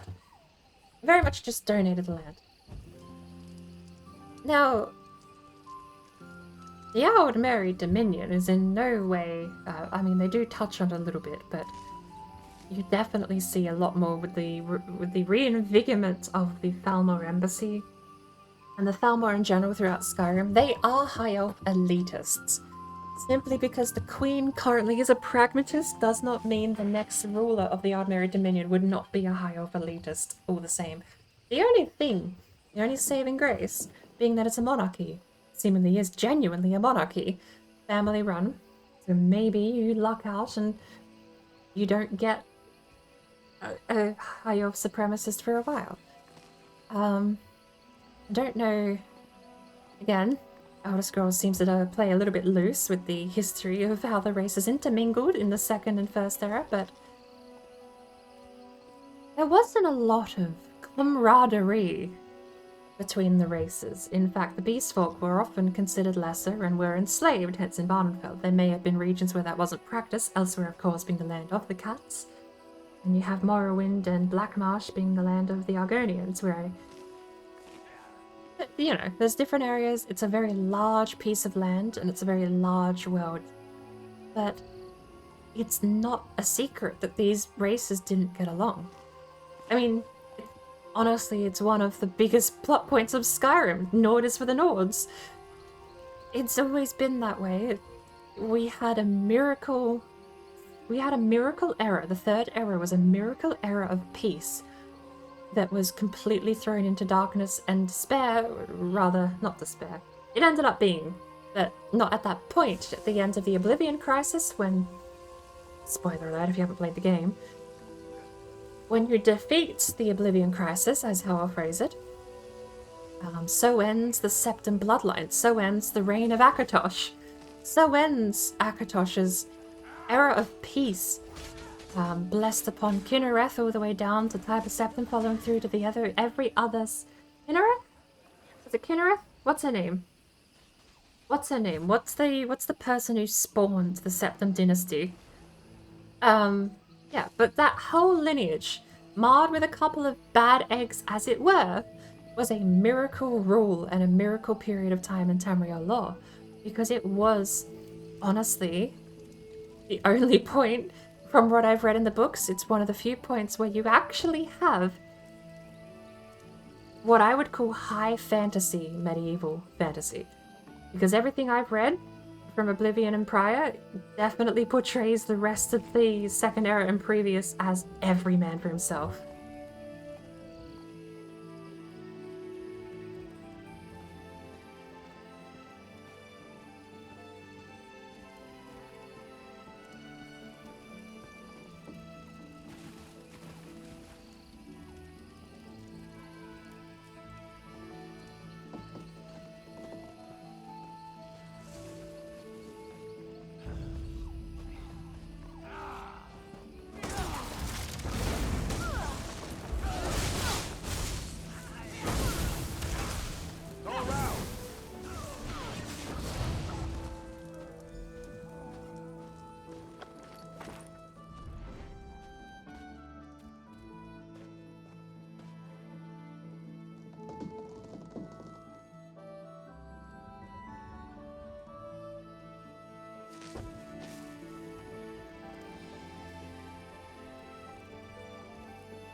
better than reading.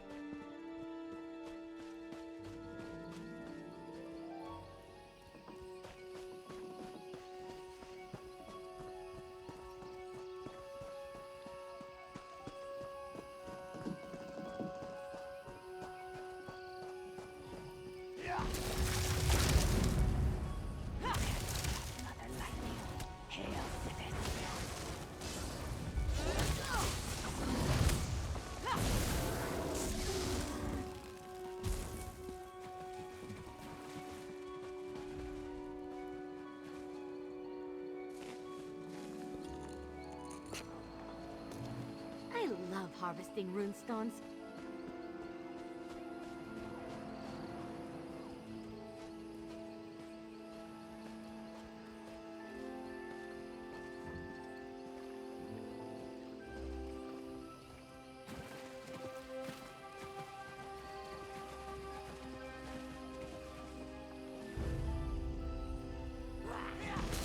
Indeed. Stay.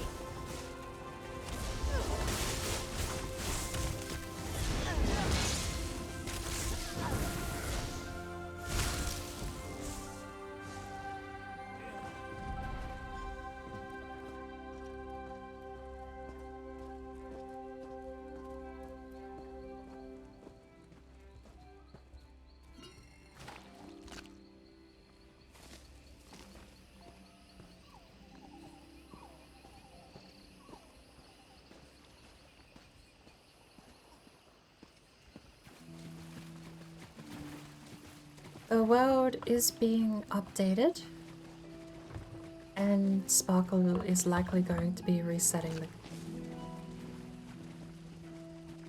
reset and rewind and all those other words. I mean, as I mentioned anecdotally before, I've done updates. Windows has uninstalled. Having done updates and having shit removed, I don't trust going backwards and having shit not removed either. So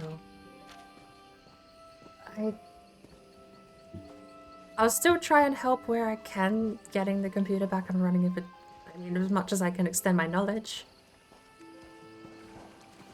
At this point, I am honestly a little bit baffled.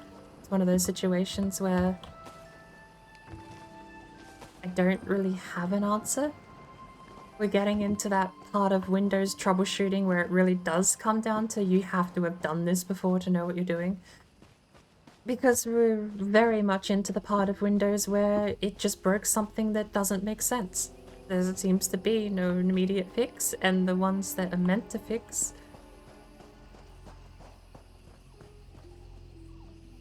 Sorry, trying to keep two conversations going in my head, but...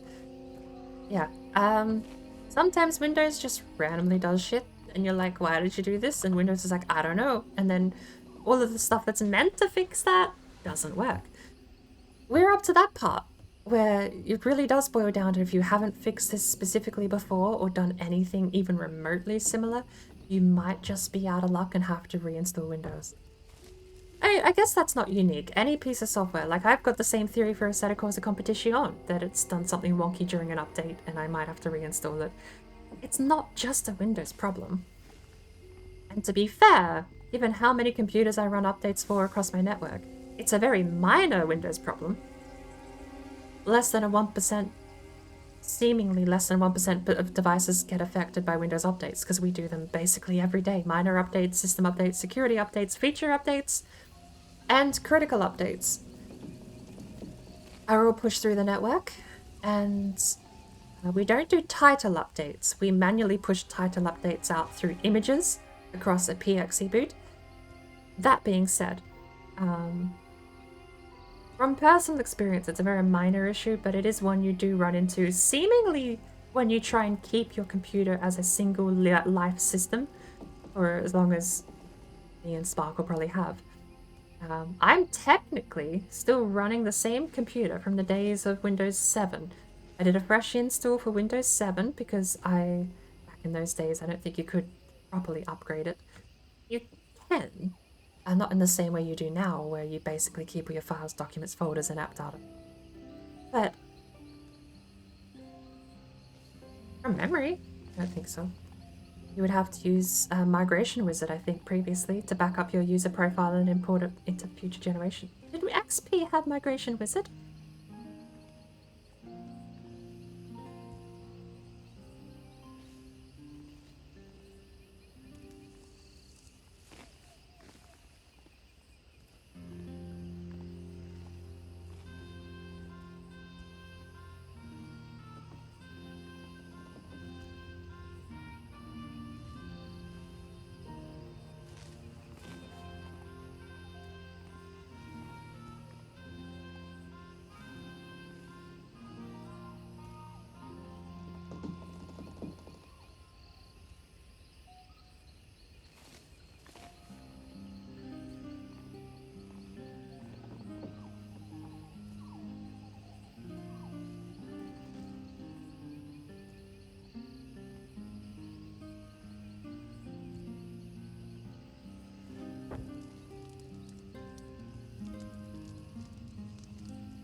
Give me a sec.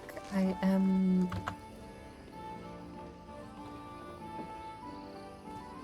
Quickly... I need to look up a DISM offline command.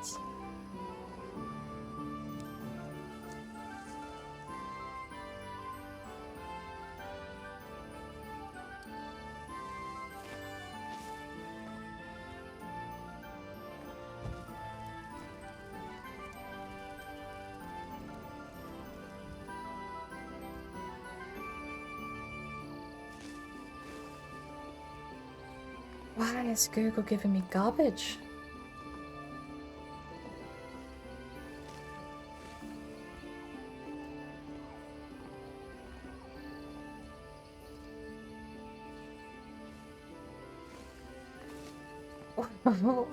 Google, I'm actually. Are you gonna make me go to Bing?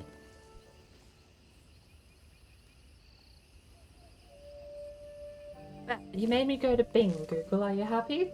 All I want to know is the command.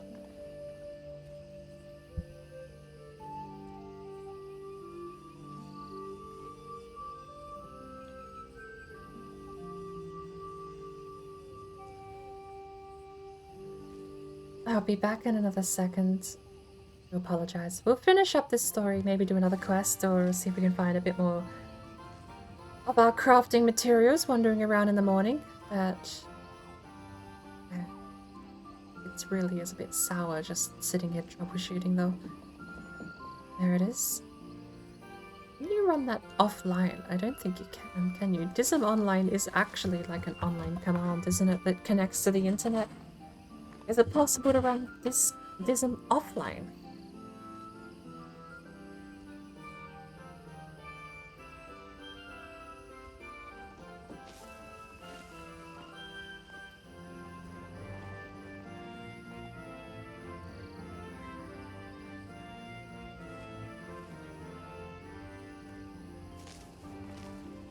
Use DISM offline to repair Windows.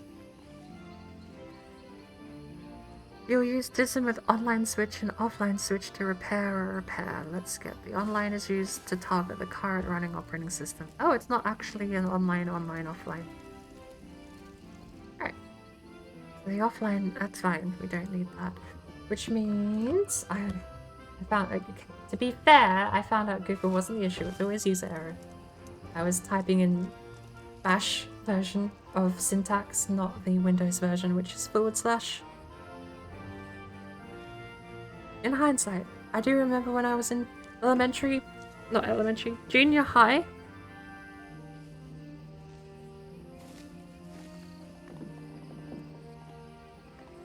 Back in a sec.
we are back. Do a wiggle check so I can catch my stream.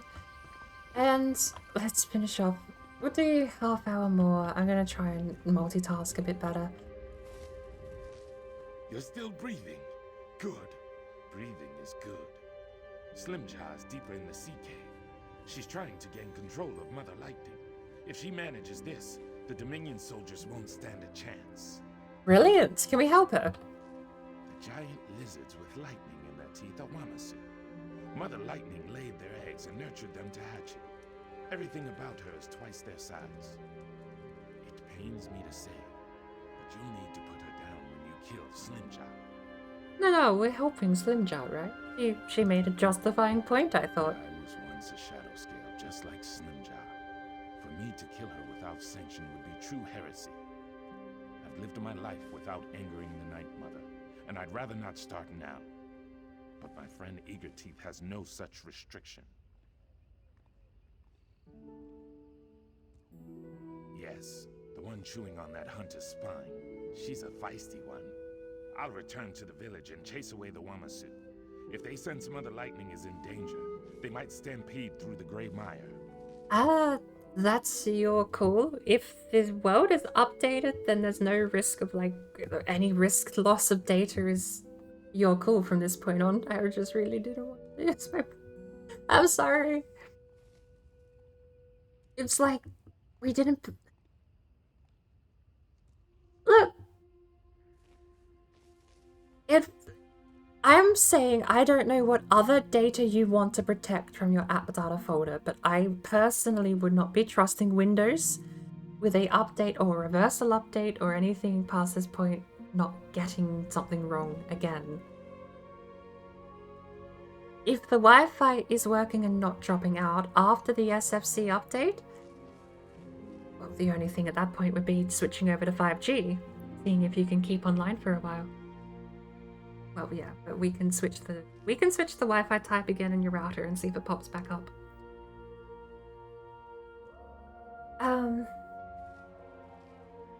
If it's working, I've always gone with caution in the wind. Is that the right saying? I think that's the opposite intent of what I meant, but I usually... Yeah, okay, the opposite of that then. I've personally usually always waited out problems, and if there is no solving it, then I will last resort do a refresh or a reset or whatever Windows calls it. Because again, personally, I don't trust Windows to keep my data alone. To be fair, it's in app data, it technically is Windows data at that point, but...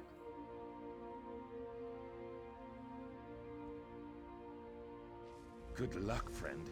But with Eagerteeth by your side, you shouldn't have much trouble. So you changed the Wi-Fi type and now your card is doing the disconnect reconnect thing?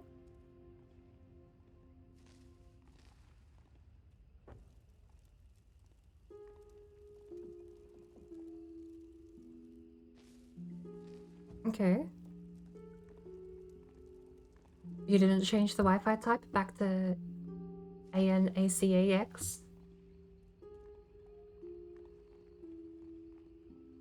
Okay.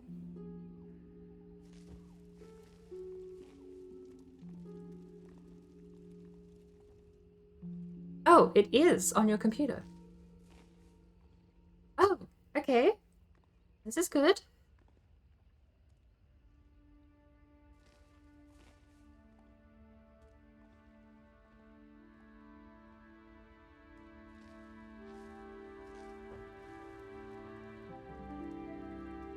I will actually slightly kick myself for not remembering SFC scan now and Dism Online check and all this other garbage. Because I've used them as my step 1 of Windows is having problems for years. And it took me almost an hour to remember they even existed. I think I'm just out of practice. Not having one since December has put me in a slump. Testing a test with science. Well, hello. You see, you appear to be typing from the computer. Fine. Don't drink Coke and Pepsi. Oh, drink only water and milk. Else your bones will be weak. Like in Skyrim. Oh, water is health is fuck, bitch. You better drink water, drink water, drink. Because the water, assumption, drink, water, again, bitch. Drink water, drink. at this point, water, I drink, would be water, relying bitch. on drink the- water, drink. I would water, presume drink, that water, SSC Square bitch. now has fixed drink, the issue, water, drink, if there water, was drink, one. Water, bitch.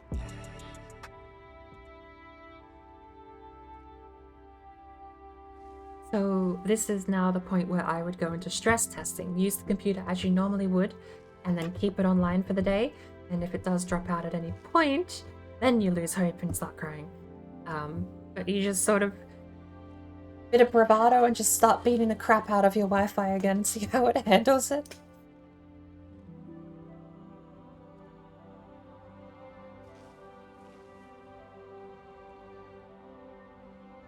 I am slightly annoyed it took me like an hour, almost 2 hours to remember these commands because they... I'm annoyed if they work. If they don't work, then it's fine because remembering them earlier didn't save anything. I think if this was the fix, we could have all been in Minecraft by now. Kick myself for not remembering them sooner. You know that's going to be the worst part about moving away from Windows? I don't know the ins and outs of troubleshooting other operating systems.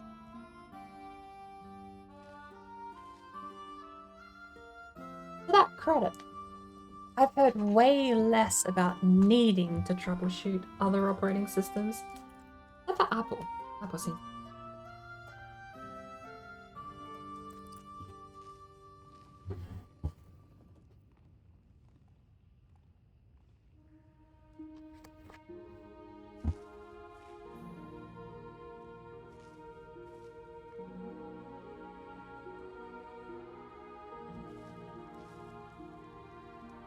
I mean, if you paid anything more than 50, I'm gonna say it was a bit of a bad purchase, but I'll rephrase. If you paid anything more than 50 prior to postage, then yeah, you can get USBs for like $10 now.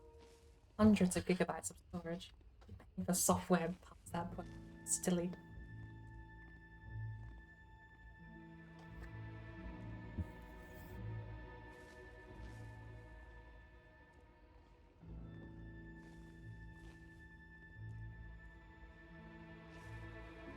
Fingers crossed, we don't need it.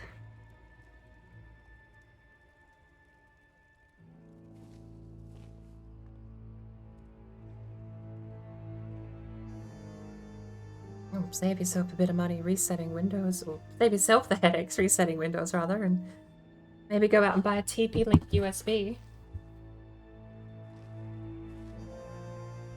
Oh, wait, I thought you said he bought you a repair USB. He's bought you a new Wi-Fi card. Oh, okay. Yeah. Okay, that's different. I thought you said he was buying you a recovery USB, and I was like, what? No, okay.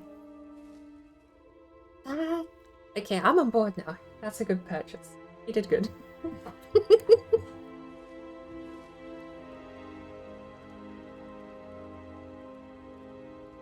Going TP-Link, I know I've heard rumors that TP-Link's bottom-end hardware kind of suck, but if he's got the card the card you said just now seems to be fine. I'm looking at the one I have.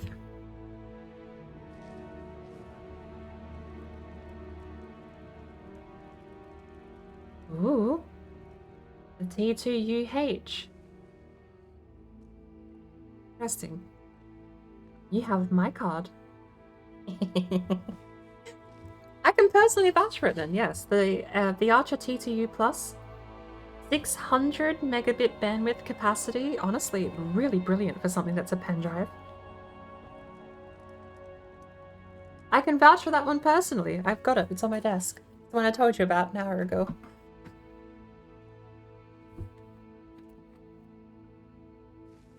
He's bought you an okay card.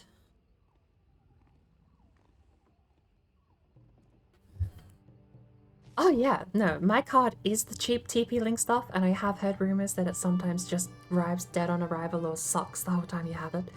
Never personally experienced it, and I think TP-Link is a good enough brand that you can stand behind them, generally speaking. Same with Logitech. What I meant, Logitech gear, yeah, it's cheap, but you can stand behind the company and point at the logo and go, that's a good company, they make good stuff. I feel like TP-Link's in the same vein, where you can point to the company, generally speaking, and go, yeah, you can't go wrong there. Even though rumors say you probably can. But no, I can personally vouch for the card. I've had absolute brilliant card. If your router is capable of a strong 5G connection, and if you don't have too much distance through your walls, it will reach superbly, because my house is stone and brick, and this thing reaches through to like 2 rooms away. It's brilliant. Yeah. It's like mid-tier. Like I wouldn't say it's a good signal 2 rooms away, but it's a good enough signal. And if I'm hot swapping to my phone or tethering, like I mentioned before card, honestly, tethering avoids that.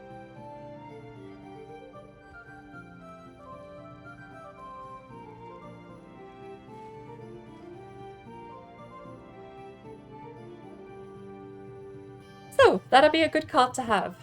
I've never gone wrong with TP-Link, but that one particularly has lasted me the longest out of the lot. I've had it since about 2014, that card, I think. 2015? I've had it for a while. I wonder if it has a manufacturing date on the rear. Oh, have a look.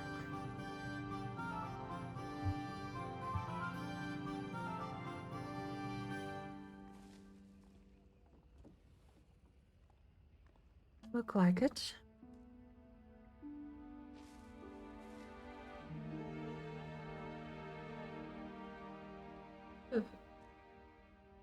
Lord, I guess I could probably find out when it was made based on the serial number.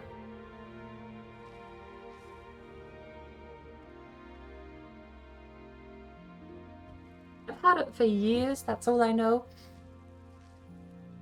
I know I've had this wireless card since before I met my John, and that was years and years and years. Couldn't tell you the exact date.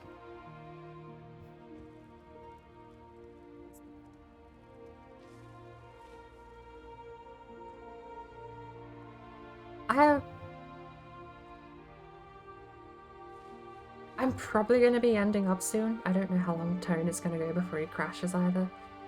He went to like 1 and then crashed for sleeping yesterday, didn't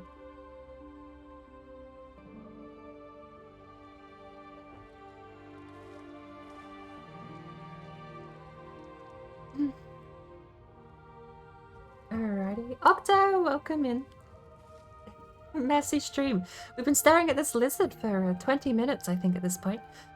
Because in character, my character actually has gone on a bit of a spiritual journey, come to terms that Sithis might be able to do good for the Ebonheart Pact, and realized that with a certain persuasion of intimidation, you could probably get a lot more done in a movement or a war. So No Fingers here is telling us about he used to be a Shadow Scale. Shadow Scales are Argonians born under the sign of the Shadow. They are basically gifted to the Dark Brotherhood, which is a League of Assassins. And the Dark Brotherhood worships Sithis and the Night Mother. The Night Mother being the matron saint of the Dark Brotherhood. And Sithis, I believe, is something short, very short, just short of being a Daedra Lord or a Daedra Demigod. Perhaps you could go down an explanation encompassing it's sort of like a Warhammer 40k motion caught in the warp kind of vibe, because it seems to be all encompassing rather than an entity of single purpose or single consciousness. Sithis seems to just be all that would be evil and conniving.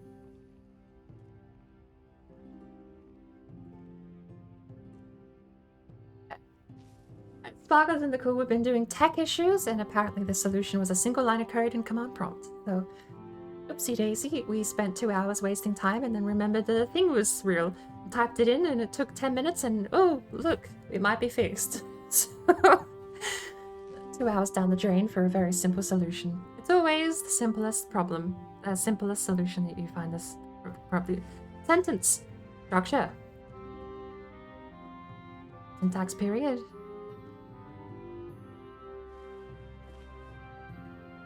Either way, my character went on a spiritual journey. My character joined the Dark Brotherhood. My character does at least know a little bit about all of this sort of stuff.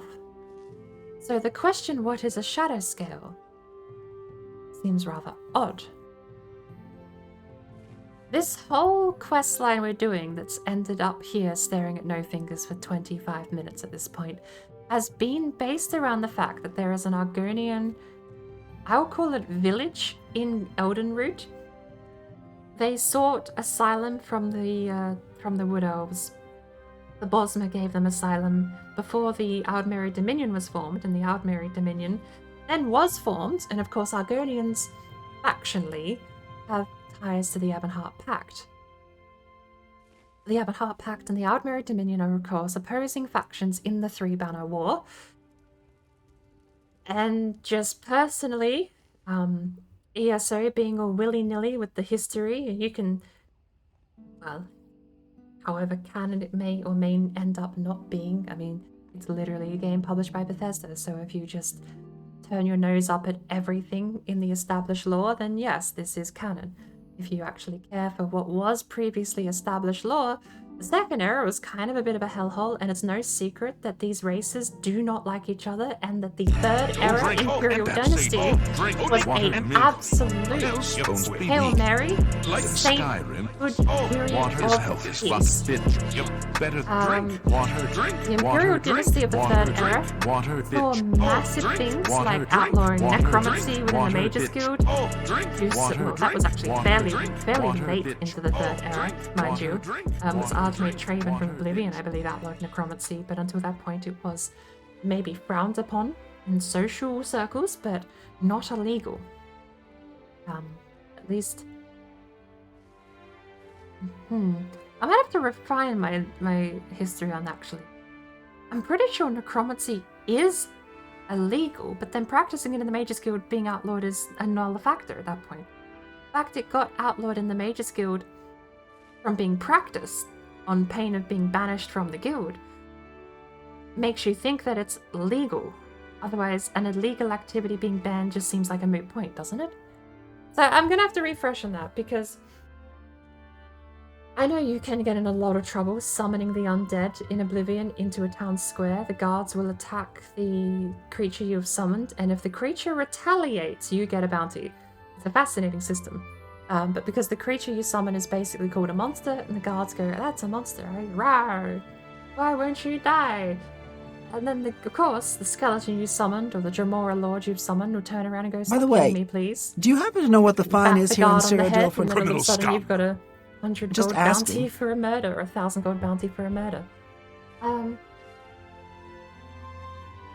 aside, mechanically, I get how that works.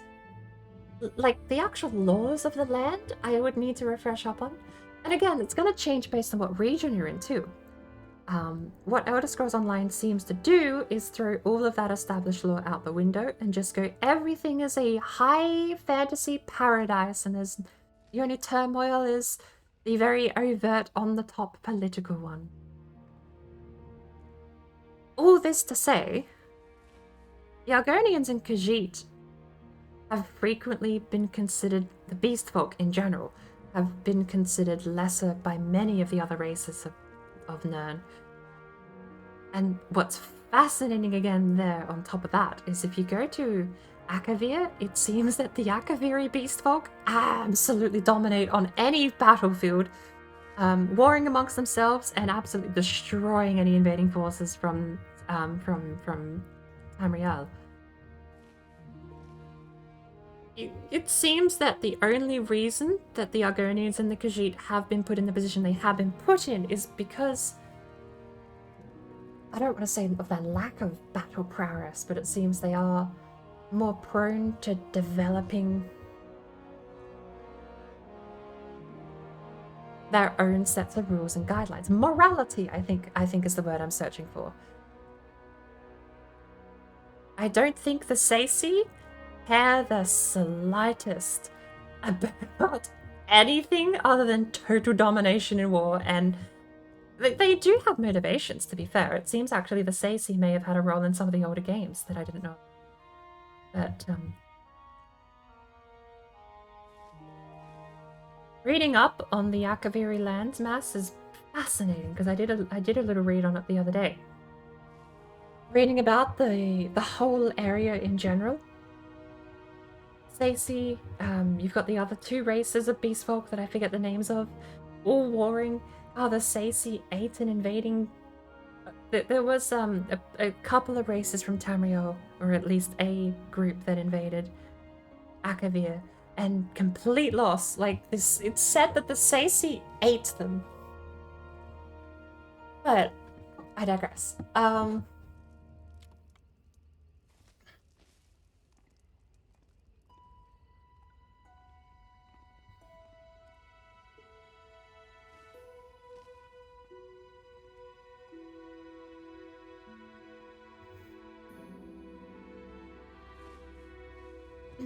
I've gone on long enough. Sparkle and Tone are in Minecraft, and I think we can finally head over now that Sparkle's computer's back up and running and end the day on Minecraft. But it's the I'm gonna call it a soft retcon that ESO went back in time to the second era, and is it the turn of the second era, or is it the turn of the third? I forget where we're up to. I think the Tiber Septim clearing Cyrodiil is the turn of the third era, isn't it? This ESO would be the end of the second era, is where the storyline would occur, wouldn't it? Point being, yeah, applying, I would even say, you could say applying modern morality to the world in a lore setting doesn't make sense. Because we've seen previously whole races enslaved, not just in text, but also physically seen it. Vardenfell, of course, it's still touched on in the Elder Scrolls for having done so, including in this questline itself. Vardenfell is the cause for this Argonian tribe to have sought asylum in Eldenroot. But to do that and then to just go, oh yeah, the elves were fine with it. Like, the Ardmeri Dominion, at every point it's been referenced throughout history, to my knowledge, including even in Skyrim, it was a High Elf supremacy group.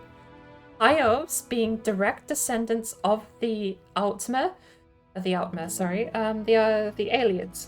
High Elves propose themselves to be direct descendants and have shared lineage with the Aliads, and also claim to be able to ascend to godhood. You can mock that all you like, but that is the philosophy of the entire faction. Ever since and up to, and weirdly not including, ESO. So, I mean, the whole thing too with, oh, you're not allowed to become a saint because you're not a high elf. We are the only people that can. Again, feel free to mock that, absolutely, because yeah, Tiber Septim literally actually became a saint, and out of all the 3-4 eras we've actually seen canonically play out throughout the games, I don't think a single High Elf has even gotten close, despite that being the Ardmeri Dominion's claim to their supremacy. That being said, the questline involves these people wanting to basically become serfs to the Ardmeri Dominion. I think that's dumb. At this point, where he says he used to be a shadow scale, was born under the sign of the shadow and has assumed that life.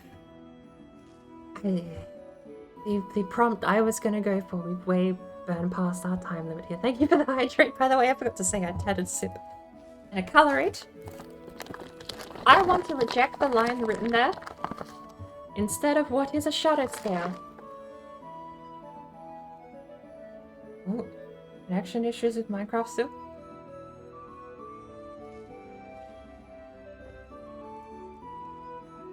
We might have to make sure she's signed into Xbox, maybe. Oh, it says she's online playing in survival mode.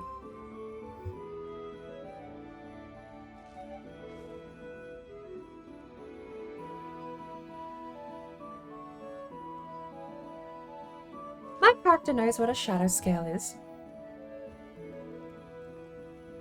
I feel like the in-character moment here would probably be to show solidarity with the person we're going to about to fight and kill, because you don't get a choice in the MMO version of Elder Scrolls. You just get a story. But Argonians born under the sign of the shadow are special. let him explain that shadow scale part for you. Assassins. We followed the god Sithis, and through his consort wife, we received God. sanctioned kills.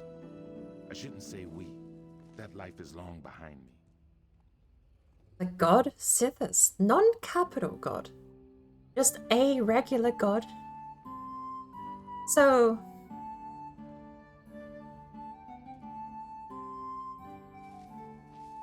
there you go.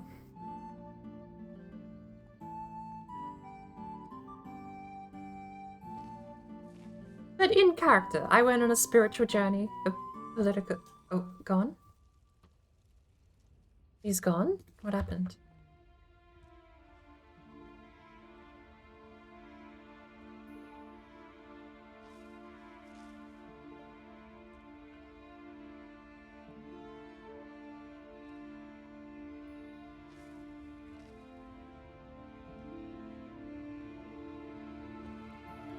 I'll have to open up in a second and have a look.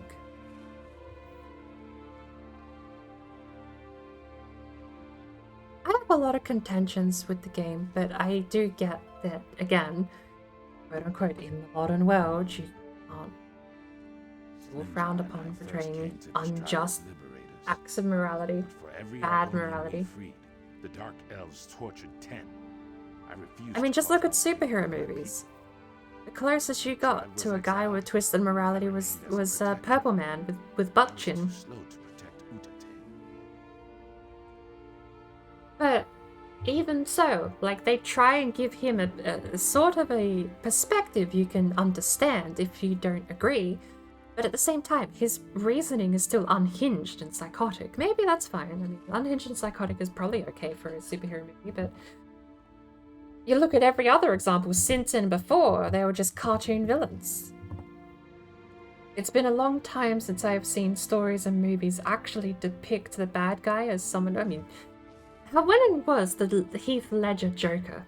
Wasn't that like early 2000s?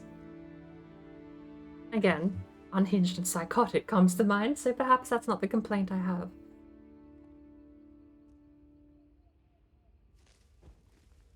Showing someone who is willing to be evil instead of just a cartoon villain. In the sense that there might be things they do that are horrid, terrible, evil. I mean, you look at bad guys in superhero movies these days, it's just they want to destroy the world, right? Because they want to destroy the world, or they control the world. They're gonna blow up this planet, or rule the world as a god king. There was a point I was going.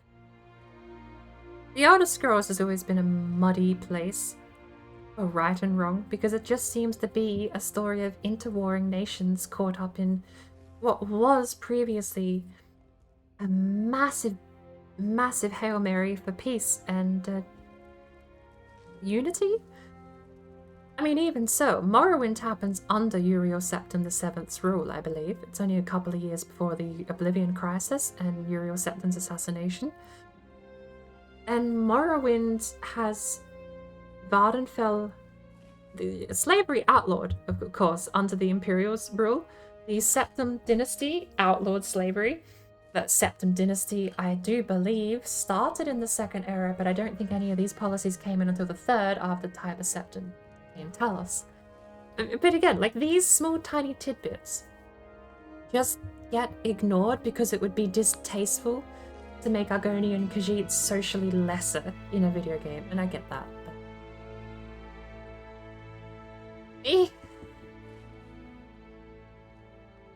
But there's a, like, again, because it is regional in the first place too. If you go to places like Black Marsh and elsewhere, it's their homeland.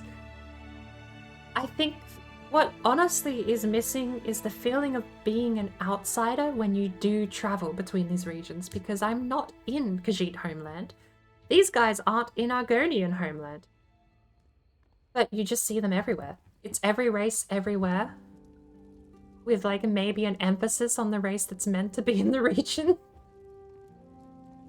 You see twice as many wood elves as you do as every other race of every other nation.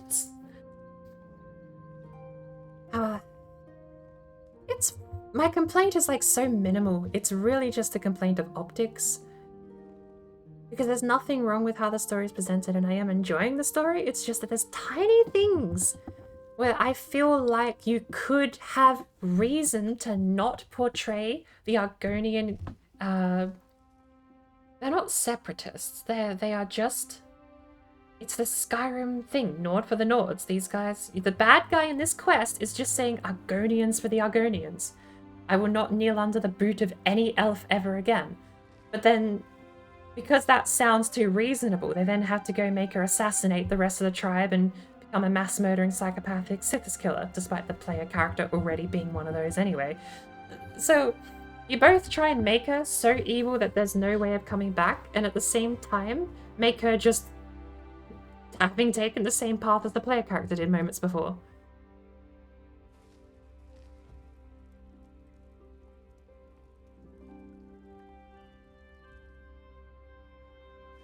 Either way. Let's finish the questline, because everyone else is trying to join up to Minecraft and we should join them. And I'm probably boring people with all of this inane babble about the inner workings of the political sphere in the Elder Scrolls Online. Considering that my inane babble clearly doesn't apply.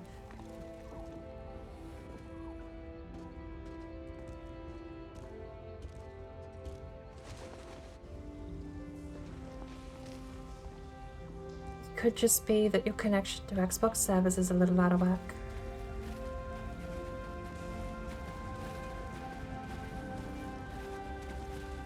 I don't know how to fix that though.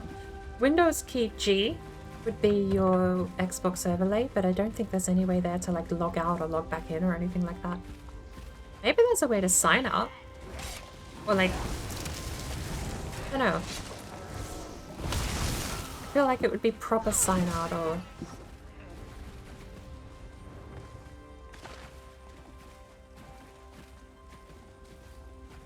it does. I can see you online.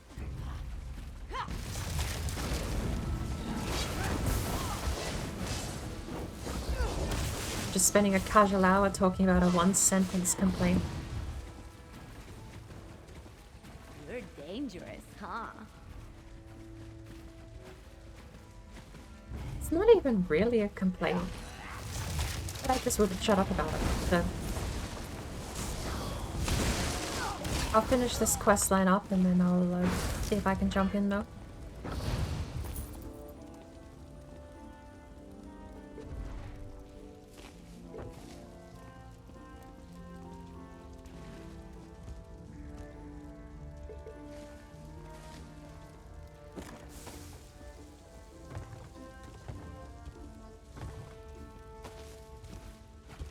Let me see Tone is online. Do you see me as offline too, Sparkle?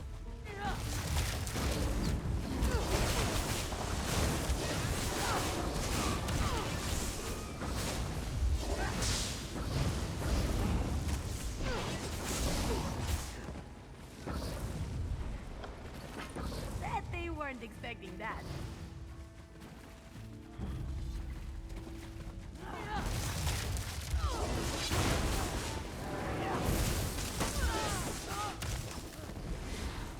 I think a good way of phrasing it is your position on what faction in the Three Banners War is good or bad.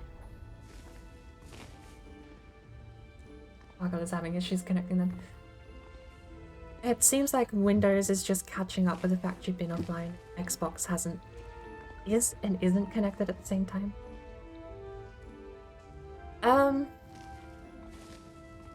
Sign out and back into a...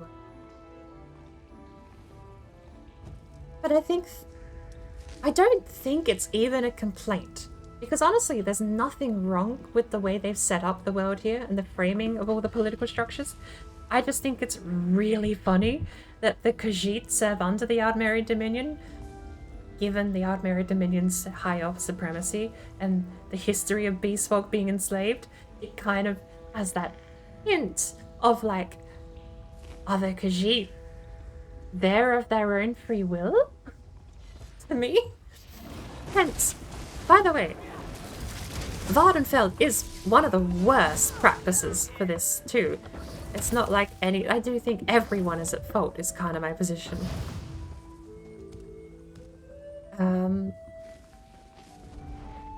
But no matter where you stand on these, which side of the Three Banner War you stand on, it's...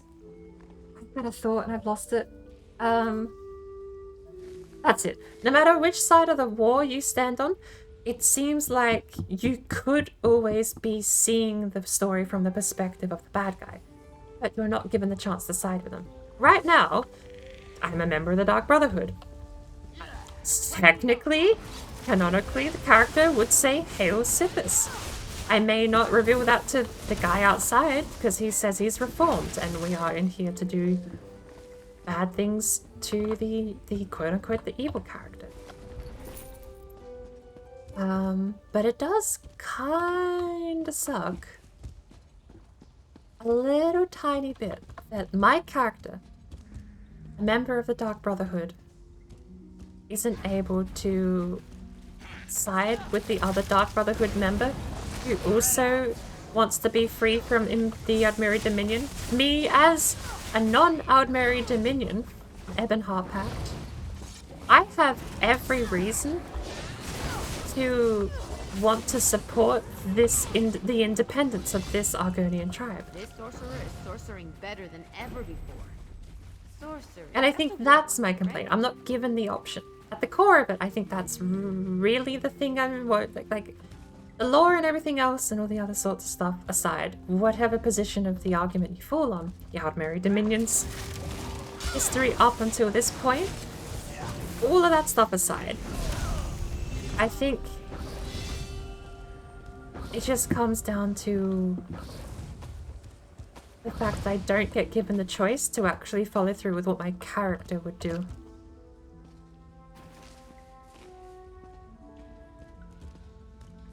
There is no reason my character would ever go up to another member of the Shadow Scale, not just say Hail Sithis, and then as an Ebonheart Pact member, not just support them in their independence from the Ardmeri Dominion, regardless of the Ardmeri Dominion's history or the Three Banner War happening. Well, no, not regardless of the Three Banner War, because you really require that for Ebonheart Pact versus Ardmeri to take place.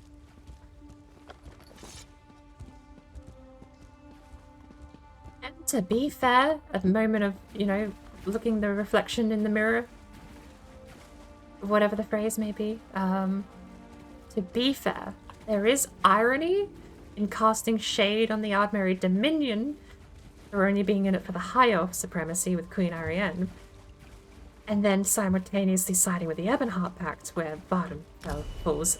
There is definitely irony. I will admit that. But I don't know. It would be nice if I was given the chance.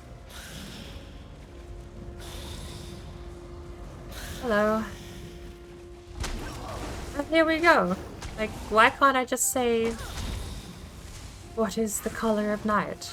You know? What's the other phrase? There's a couple of phrases. What's the color of night? There was, what is the sound of something?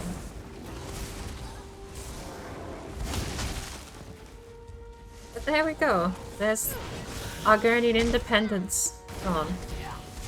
Despite that being, honestly, in my character, honestly, no, genuinely speaking, it's been fascinating playing through the It's been fascinating playing through the Ardmeri Dominion storyline because as an Ebonheart Pact member, I have killed so many Admira Dominion high-ranking officials. This story is a wild ride. I've killed like 6 generals, a bunch of low-ranking officials,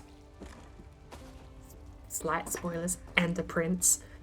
I've gone through and killed the royalty too. Like, Your lucky day. it's not exactly been a story that's super favorable to the Admira Dominion, at least from the functional side. I've done quite an absurd amount of that was Ember, that was sorry. Distracted, 2 conversations, and also searching for things on the ground. But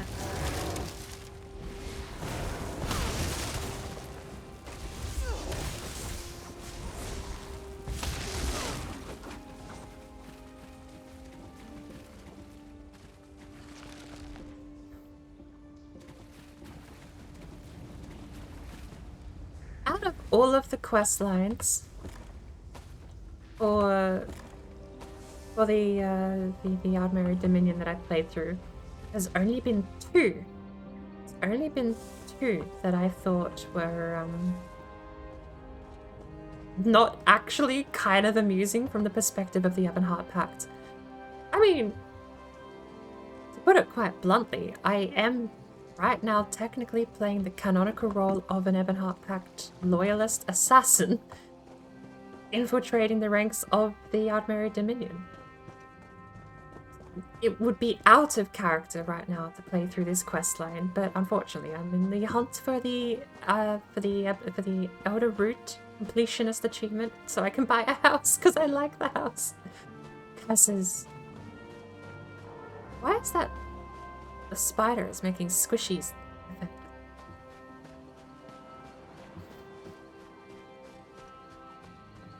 If this were a single player game and not an MMO completionist thing, like the tree.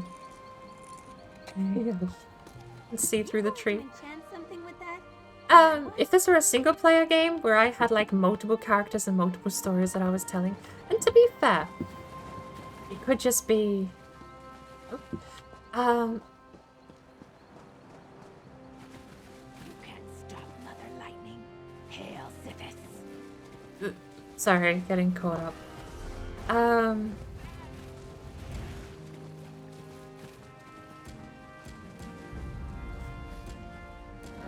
This is so much better than reading. Is that just it? Do we just kill Slim J and call it a day? I think that actually might be it.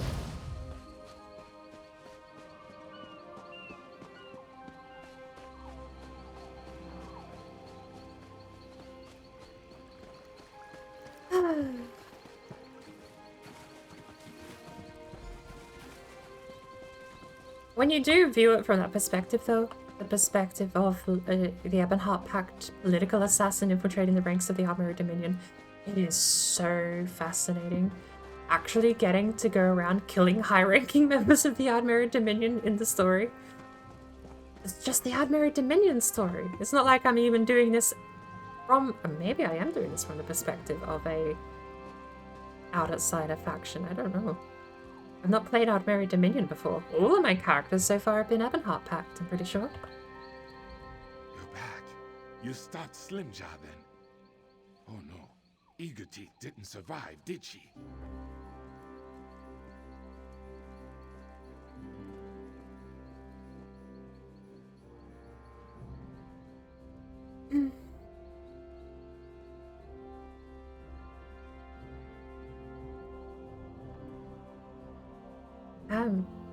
Sparkle, you count up from 2 to 10. But version numbers don't... It's 1, 2, 3, 4, 5, 6, 7, 8, 9, 10. Known as the latest version. Version numbers don't go the same way that regular numbers do. If you're on 1.19.2. Oh. I thought you said the other way around.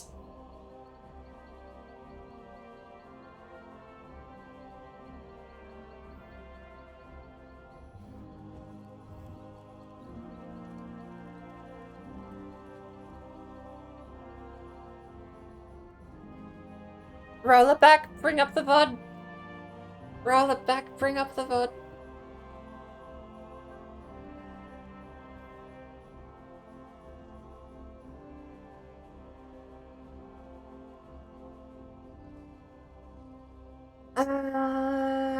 Yeah, stopped Slim Jaw. Eager Teeth didn't survive, no. I see. You'll be missed, Eager Teeth. But this is no time to mourn. Officer Parwinell grows impatient with our tribe. Perhaps if you were to calm the waters, she would leave us be. None of the others will speak with her. They fear she'll find out about the fighting. So they cling to silence and hope I make it all go away. But I'm a terrible liar. There's no way I could disguise Utete and Slim Jaw's absence.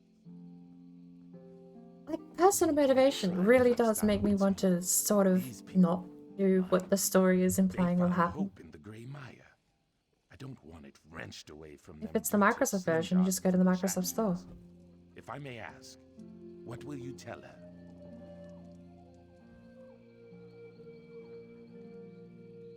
Do what I think is right? Please, actually? Okay. All of my hours worth of complete nonsensical rambling may genuinely come to naught if I get given a choice here at the end. And I am so curious. Oh, let's go. As you should. I'm not going to get my hopes up. It's just going to have one option there.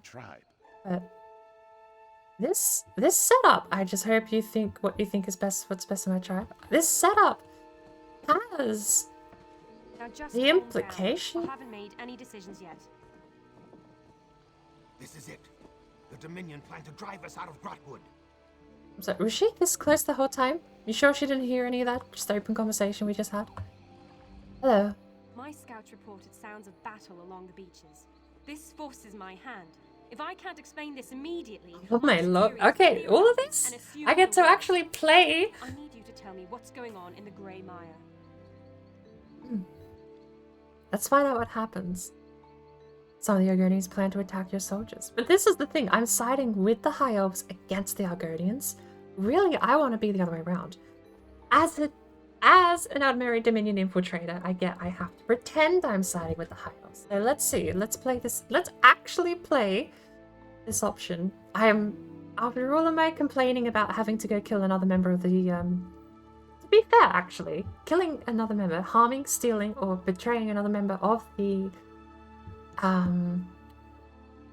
Dark Brotherhood is actually punishable by banishment out of the Dark Brotherhood. That's not just a tenant or a rule that was made up for oblivion. That's like something Sithis will actually come and haunt you for doing this, so really should have avoided doing that. Honestly, either of them, I do wonder. I do wonder actually, like, is this the nuance to that rule, or is it any form of any acts against another member of the... Like, could you do it unknowingly? Let's see. Some of the Argonians plan to attack your soldiers. There are Argonian separatists among the village. Where are they? They're dead. I stopped them. We fell flat. It's all gone. They fell flat. Good. It seems I have little choice. If there are rebellious elements in the Grey Maya, I have to recommend the tribe be exiled.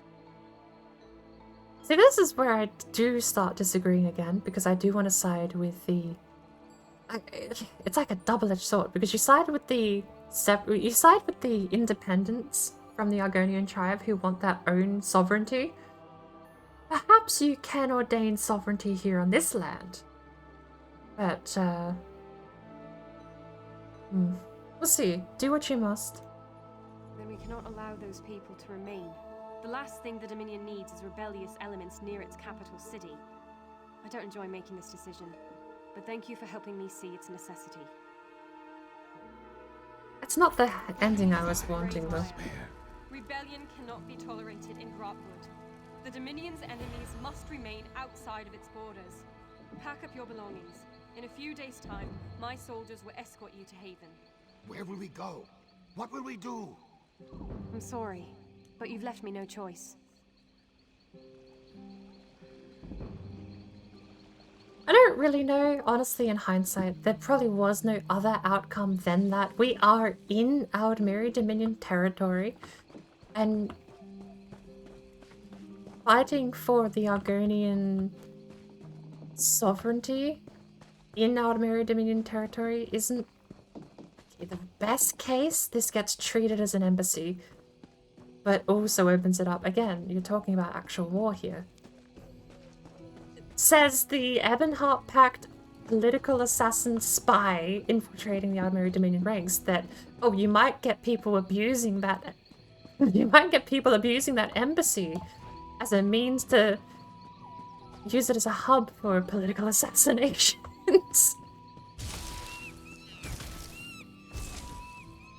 Trust me, you don't need a hub town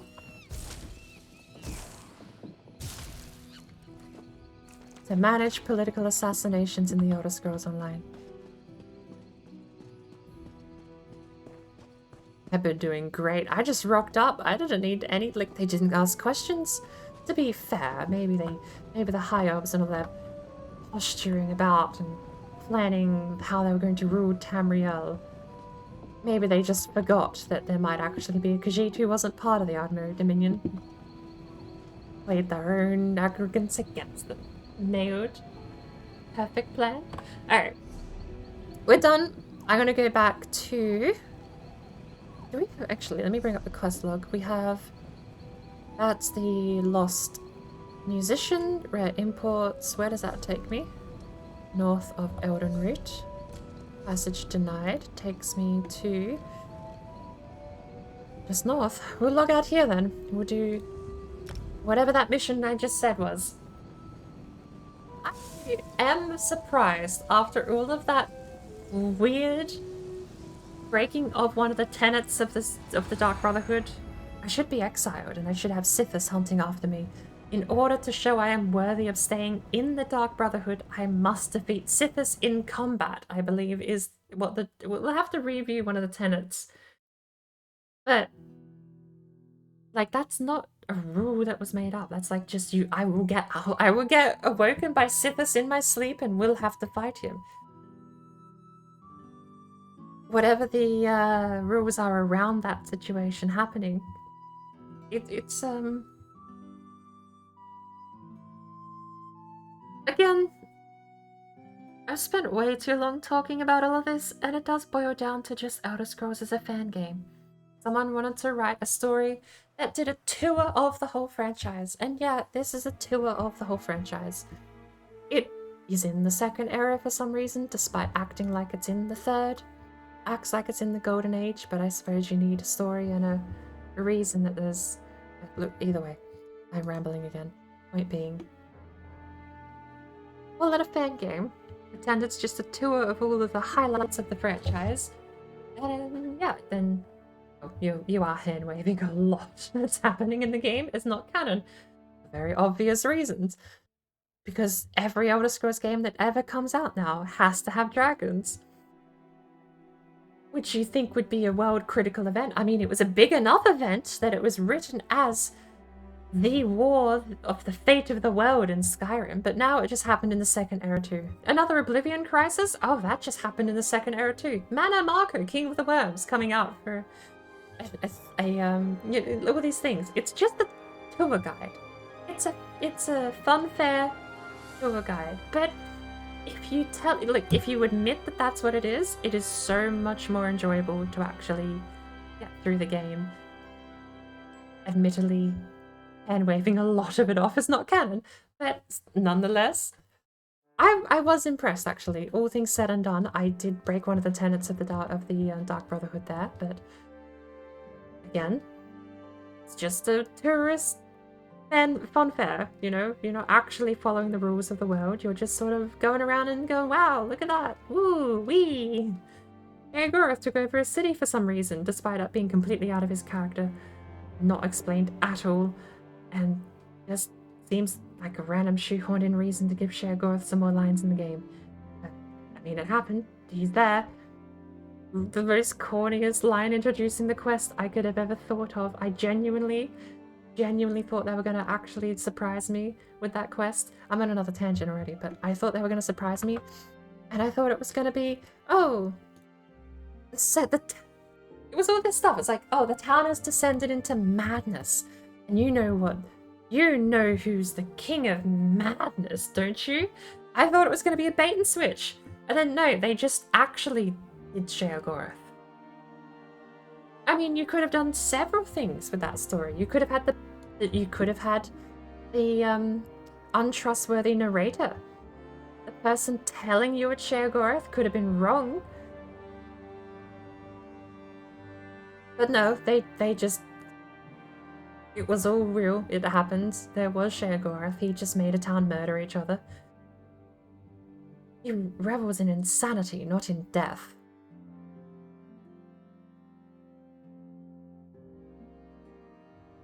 Oh well. I've gone on for too long. It's a nice fanfare tourist attraction, but I am enjoying my time. I just nitpick away too much about the finer details, and the more I am remembering and reading back up on a lot of these things too, the more it does get at me. But again, it doesn't need to make sense. Sheogorath is there making people murder each other for some reason. It might still annoy me that he just says cheese 17 times in the quest, because that was the only line anyone remembers from Oblivion, Shivering Isles, was him saying cheese. Either way, doesn't matter, because it's a caricature of Sheogorath. It's a caricature of the franchise, and that's okay. That's perfectly okay.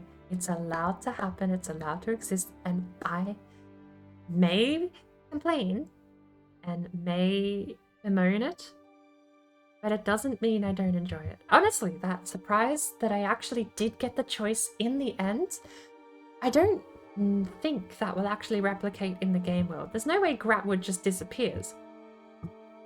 Gratwood, sorry. There's no way that Argonian Sanctuary disappears, because I do still have to share an overworld with other players. So other players going to that Argonian Sanctuary, obviously it'll all still be there. There have been other, honestly, surprising amount of shared instance areas that change over time. Haven is a good example. Haven was a town that was under pirate rule until you clear it out, but you can go in there and it's all barricaded up and being besieged by pirates, and once you clear it out, it's a functioning town again. Kinda neat, honestly, but...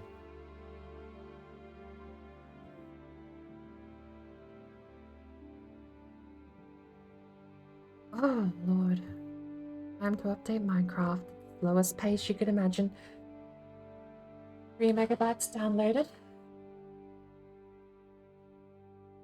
My Minecraft version is 3 megabytes downloaded currently. I went to download, clicked it.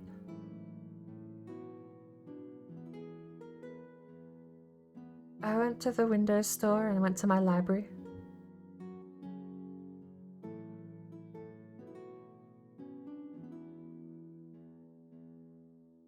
Look at that update. Look. There we go. Okay. Okay. Fuck's Hey, sake, man. hello, hello. I thought I said Windows Store like 10 minutes ago.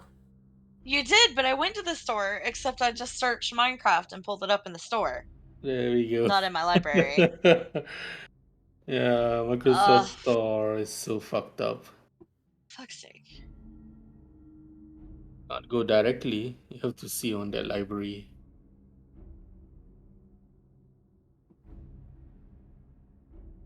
No, it's fine. It is fucking updated. Okay, it's done. Yep, That has been updated. Launcher, relaunch back. All right. Wait for it. Wait for it. Let's see. Jeez Louise, man. Yay! There you go. There you go. You Let's go. should be able to connect to me now. Jesus Christ. Yeah. Just play fucking Minecraft, man. Exactly, right? Load Just want to world play internet. Minecraft. Why wouldn't you let me play? Alright, Tone. Moment of truth. Moment of truth. Let's go.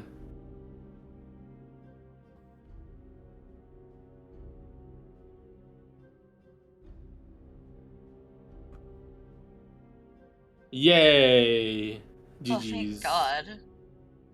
Jesus Christ. So complicated. Oh my God. Like, Technical problem. dude. Bruh. Bruh. Bruh. Bruh. What's Bruh. going on, bruh? My life.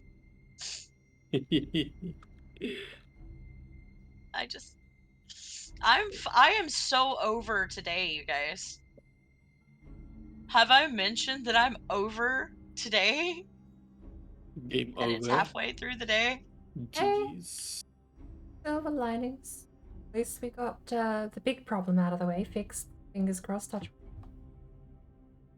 Yes, but now poor Toad's probably gonna play 30 minutes and get sleepy and have to go to bed. I already am. We could have played like 3 hours ago. I've been up for way too long because of race day Wednesday. Yeah, that too. Okay. And my ooh! You could drink more cocaine coffee. I ran out. I only had 2 suspicious cans. The rest I don't. Cocaine coffee? Yes. It's a long story. Coffee that apparently is the #1 canned coffee in Japan. I don't know how many cans of coffee Japan has, but this is the #1. What's the name of it? Boss Coffee. Yeah, boss, okay. But Black. it was a long black tea. Sorry, a long black coffee today. Iced long black. They seem to be. They hit a little different to the regular coffees I have. I had a double espresso the other day, and that kept me awake for almost 18 hours. Didn't even feel it.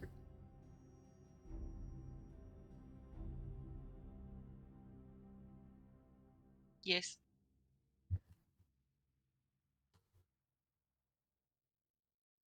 Miley, how's it going? Oh my god. I am hovering over this Creepers download about to though. blow up my house.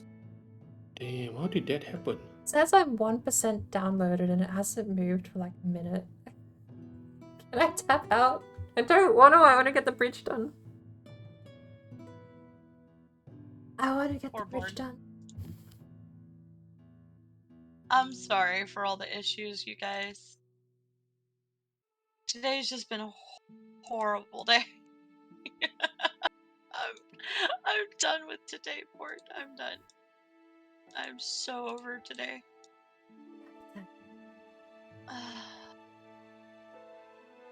Right, I went to get wood so that I can make a wooden fucking pickaxe because I don't have a pickaxe.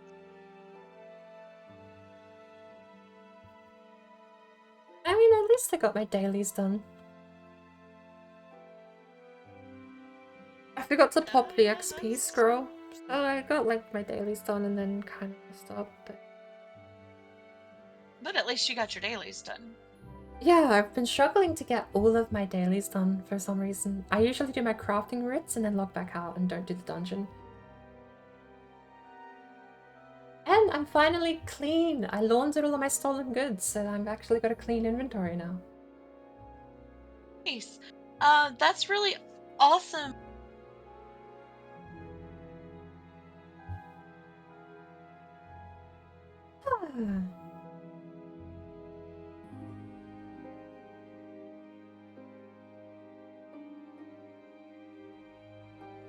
Normally, you know, it's actually fascinating. Normally, MMOs have so much interwoven storytelling and world building that they generate nerds like me. And ESO has done it the other way around. They had a couple of games, 4 of them in fact, that even with minor retcons between each of them, generated a Sorry. absolutely lovely interwoven set of stories and world building. And then ESO came along, was just like Skyrim first, came along, was like, what if we just shit on everything a little bit in each direction? I'm so excited to have a fucking stone pickaxe. It's sad. Yay! It is really sad. It's not like, okay, there's one major contention I have. The whole dragon About thing. 5 seconds. Terrible. Did not have happened. I thought you could take the But, dead brush and make the dead brush into sticks. Can you not?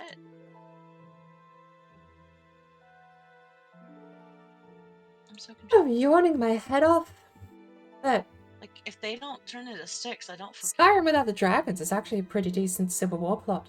It's honestly not a terrible story. You've got the whole undertones of the Imperial and the Emperor at the time, who's sitting there as a placeholder effectively to run the Empire, while the Thalmor basically strong-arm him into signing basically the Empire away to them. It's interesting. The whole world building of Skyrim is amazing.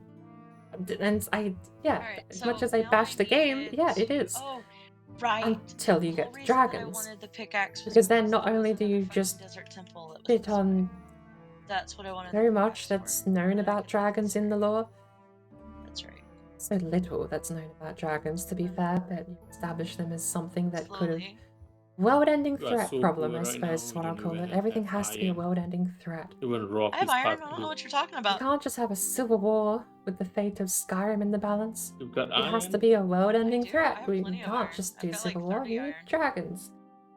Oh, you know what? It makes sense. Instead of being from the land of the dragons, Akavir, we'll just make them literally blood relation to Akatosh, a god who depicts themselves as a dragon, but What would I waste far out is that where, you know, Mandela effect in Just action, use an perhaps the iron real pickaxe life before variant to- of it. to dig out It the- is so hard to actually tell what is and isn't part of the canon anymore if you are killing the canon at the end of Elder Scrolls Oblivion and saying there's never been an Elder Scrolls game since, then yeah, it's so hard to tell because Then I won't care.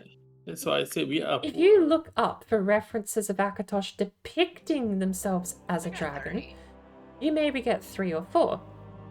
But then Skyrim came along, and you have a couple of 100 references now in the wiki for Akatosh literally being a dragon, literally having dragon children, literally being related to Alduin, the World Eater, literally being tied to a mortal species now.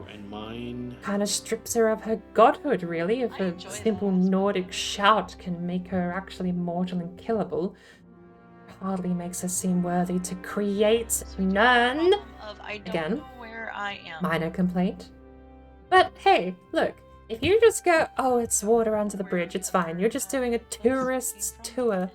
You're just kind of I don't know how I got doing your thing, you know, showing all the new kids how cool the Elder Scrolls can be. Look at Shagora say cheese. Haha, isn't that funny? Desert Temple. I remember when Shagora said cheese. I'm not seeing it. Yeah, I'm kind of salty, I guess. You know what's annoying when you So play weird. some But again, MMOs normally spawn people like me. It happened backwards. Here I am, You press shift to having run. played the rest of the games, It's not for Minecraft. Oh, yeah. going into the MMO, Yep. pulling it apart You because just it double doesn't tap get... your W key to run on I honestly, I think maybe like 40-50% of what they've got there at this point is just post-Skyrim canon. And I think that's what we're gonna... I personally, maybe I just start calling it that, pre and post-Skyrim. I mean, the Oblivion Crisis tried to destroy Cyrodiil and take over Nirn, but holy shit, the post-Skyrim Crisis, fuck, did that do more damage. You literally mortalized one of the gods that made Nirn. I think it was this way. But you can't do that. Alduin's actually immortal. He goes to Sovngarde. Yeah, no, the Sovngarde is not his plane of oblivion, even if you're going to deign him down to that kind of realm of existence. I came here in hopes of finding, like, some iron. I don't know, maybe Sovngarde is his plane of existence, but that just makes Akatosh distinctly Nordic. Again, You can't go anywhere with Skyrim's dragon storyline that doesn't trample on everything about Akatosh. I think you can stop your Dummy, screen stinky sharing. poopy, and yeah, I'm salty. Oh, I'm gonna shut up about it. didn't even remember. I need loud music, because otherwise I'm just not... it's gonna keep going, it's gonna keep happening. Maybe I should just try and strike up a conversation about the weather. Well... Oh, the weather's pretty sad. Hey, where, yeah? Hey, I was just gonna say, next time people have internet problems, just remember to do your thingy first. I'll remember it exists 3 hours into talking about what else could be going wrong. That's fair. That's what happened this time. So what actually happened? Oh, I have no idea. I did a fucking update and it fucked everything up. I So remembered... you reverse it? There's a dynamic... Well, there's a command you can put into Windows that basically makes Windows check whether or not it's running properly. And I remembered that you can use that command about 3 hours into trying to fix Sparkle's computer. I sent it to her. She ran it, and within 10 minutes, the command had replied, "Oh yeah, we fixed the issues with Windows," and then her internet worked ever since. Yep. Oh, okay. 10-minute fix. We just spent 3 hours getting there, that's all. The next time, yep. Next time, we'll try and remember that command a little sooner. Yep. Also, I'm not logging in. Why? It said timed out. Oh. I don't know, me and Tone are on. Try again. Alright, sleep, Sparkle, sleep. Do you have a bed? I don't have a bed. I'm nowhere near a bed either. Alright. I'm heading to a village. I see it in the distance. I'll log in when it's morning. Because I don't know where I logged out. That's where I came from. I'm heading there. Trying to find the other village I had came from. Which I think is this one. But it might be that one. I don't know. I'm trying to find the village that we found, Tone, that has all of the where we were gonna build the iron farm initially, and we started gathering and planning for the iron farm there. Mm-hmm. Trying to find that village again because I left there and now I'm in the middle of the ocean, in the middle of nowhere. I thought all the villages already did. No! No! You're a bastard! What the I hate you. Get out of my boat. Ow! You got it into your Dude, boot. get out! What the fuck? Get off me! Dude! The weirdest thing happened. What a dick, dude!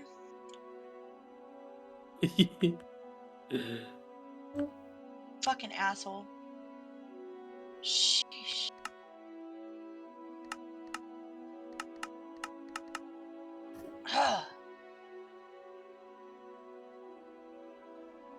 Well, I kind of gamble. Maybe I did log out of the house and I can log back in and be safe. Well, it's raining But and did you? Oh. Sparkle's gonna get roasted. Probably. Oh, it stopped raining. Oh, now it's raining again.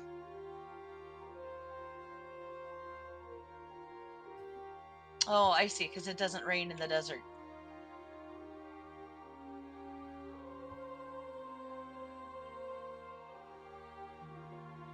Alright, I'm almost to the village. Not far.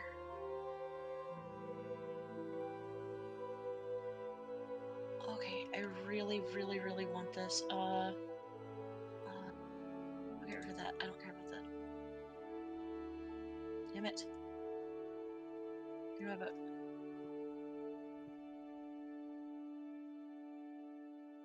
Fuck. It's further than I thought it was.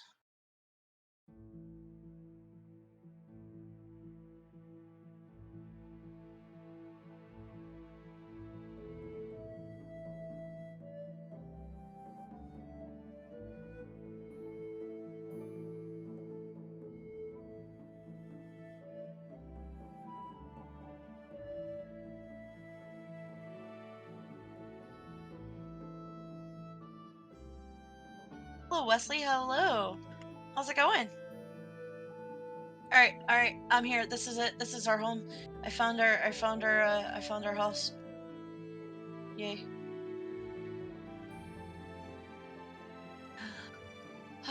I'm asleep. It's morning, Bord. Take two. Sheesh.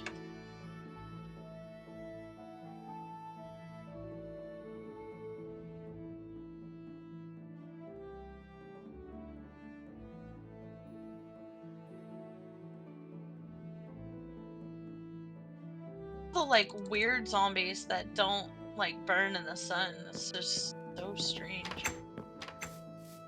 I don't know what they're called. You mean the desert zombies? Yeah, but none of them burn in the sun.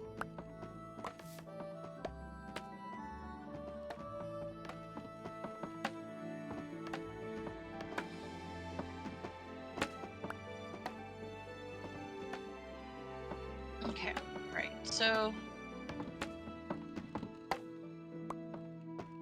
And this village still has no villagers. Which sucks and is very sad.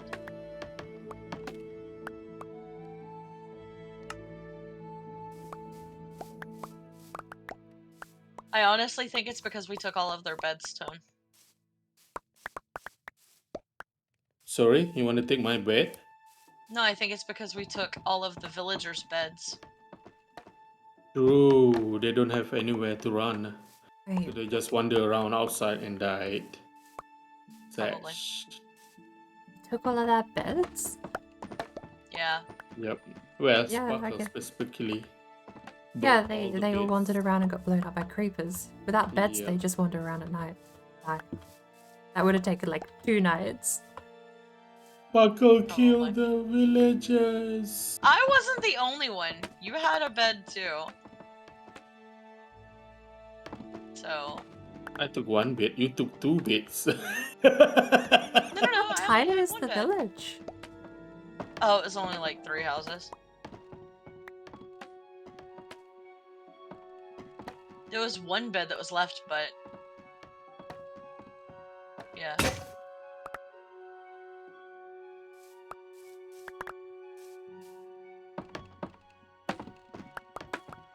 Although I have seen villagers just wander off even when they do have beds.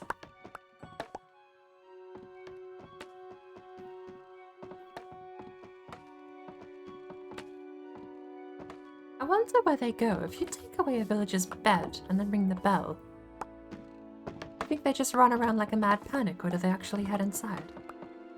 I have no idea. I only recently found out that if you ring the bell, they go in the house.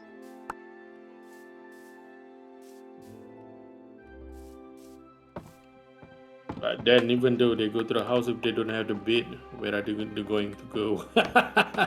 Yeah. Dash villager.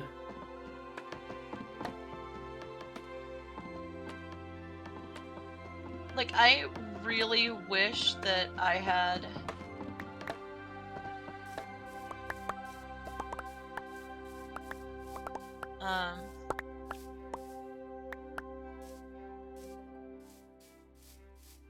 I lost my train of thought. I got distracted by a hole. I really wish that I had enough iron to make a mine track all the way, like mine cart track all the way over, because like then I could put a villager in a mine cart and just push them along the track. One thing at a time, Sparkle. That's why Well, we I want mean- to farm it. Right, but that's what I'm saying. Like I want to use mine carts to bring villagers closer to our house. Yep. So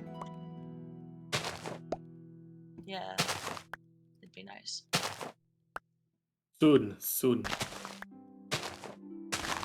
I need a that lot of dream will iron come. for that though. Yep. That's why mining is just brainless if you want to have those kind of thing. Just have to automate it. Right. Right, but now I'm trying to just figure out a village that has villagers that we can use to do that with. Like this village has a villager, I don't see more.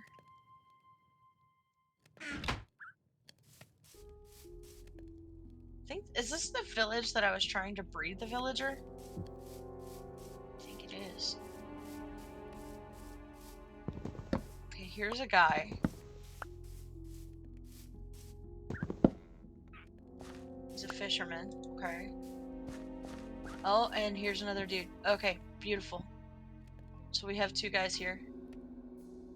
But I think we need a 3rd villager for them to spawn the stuff, right? Yep. Because it requires minimum 3 villages to spawn the golem. There's the golem here. Oh, here's another villager. Sweet. So there are 3 villagers here. Beautiful. So this is where I'm gonna do it. Yep, put up right beds. If you want to breed them, you need to put at least one extra bed. Because when the baby comes out, it requires bed also. Hey, pretty good. How's it going for you? How you been? Oh, and here is... This is the other... I think this is the other temple that I didn't have a chance to go into because I didn't have a pick. What does a baked potato go for? Quite a bit.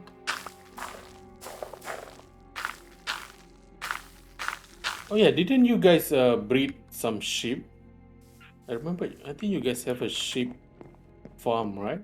Yeah, that's on the other side of the bridge, like way across on the water. We have a sheep farm? Oh, back at spawn. At the original town, yes. We can start breeding again. There's a few sheep. Did you forget about our original home board? I forget it's in the same world, yeah.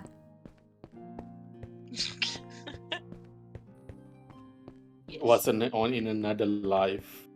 Yes, forgotten. Yep, that's a pretty apt. It was Flapper Bird's world. This is a different world.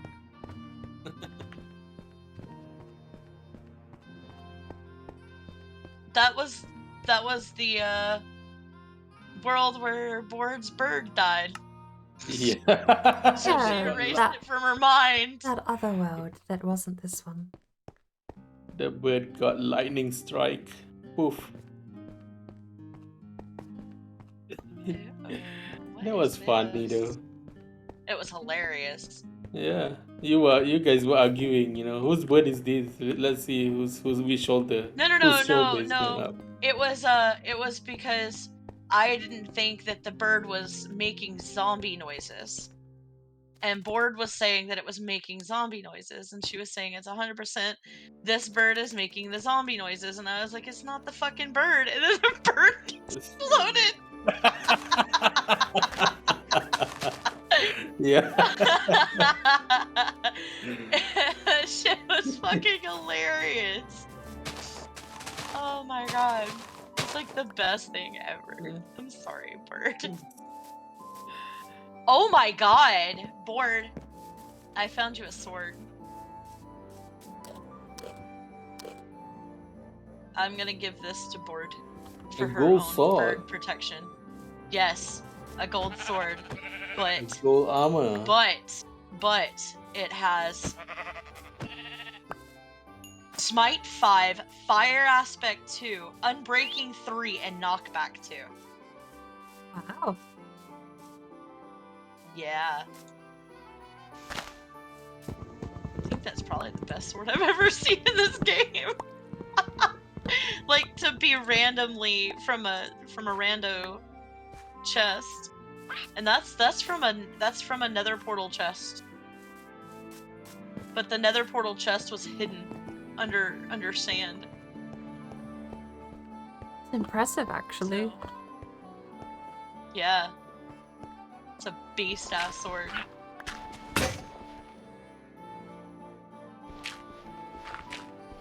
Let me go back over here to this other village so I can get beds and set everything up for the iron spawn.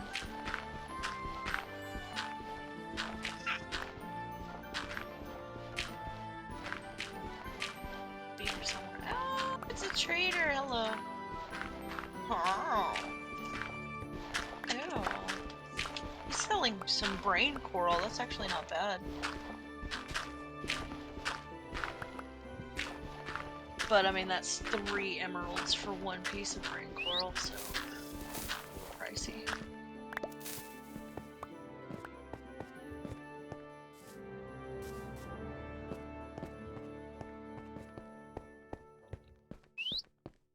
I appreciate having the alarm system of a parrot on the shoulder, but holy shit. It's never easy getting used to the parrot just randomly hissing at you.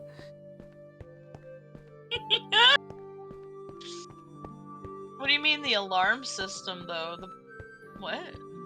That's the whole thing you were just talking about. Parrots mimic the noises of animals nearby. Oh, yeah, but I thought you meant like he's an alarm system as in, like he warns you about things. He does. He will make the noise of the monster before the monster is audible. Oh. You will hear the parrot go hiss before you even see the creeper. It's a nice alarm system. Oh. I didn't realize that.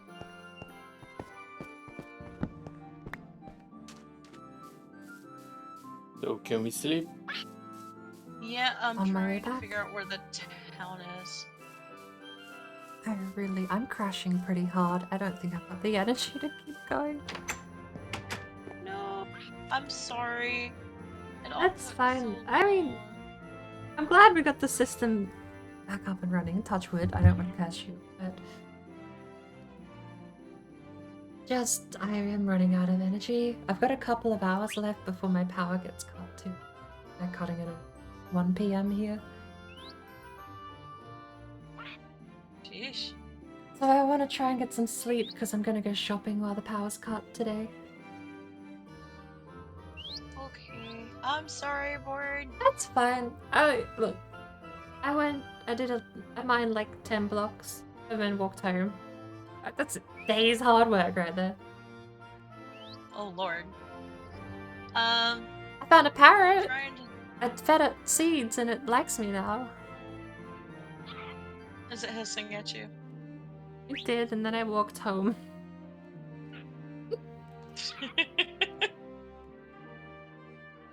Are you sleeping? Alright. I'm trying to get to my bed. I think it's on the other side of this hill. And it is. I see my village.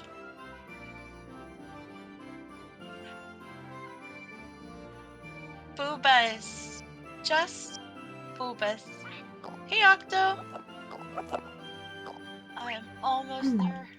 You remember the Growlock key we found the other days? Yes. Sorry. Or just I'm not specifically before you announce boobas, maybe.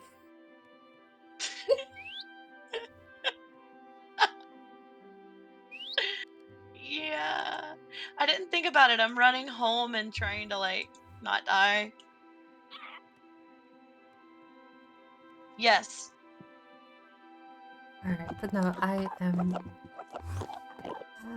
I'm gonna make my parrot sit at the foot of the bed and throw all of my food that I got in the furnace. I might be back on this afternoon. Maybe not streaming, but... I'll be playing, Dead Space 3 tonight. I thought you finished But if Dead you guys Space wanna- 3 last night. No. How much I know about No, the we game. only played for like... We only played 30 minutes of Dead Space 3 last night. I'm playing it with Delta. It's his first playthrough as second player, and it's a whole different story for Carver. You guys should speed run it. 4 hours, complete the entire game.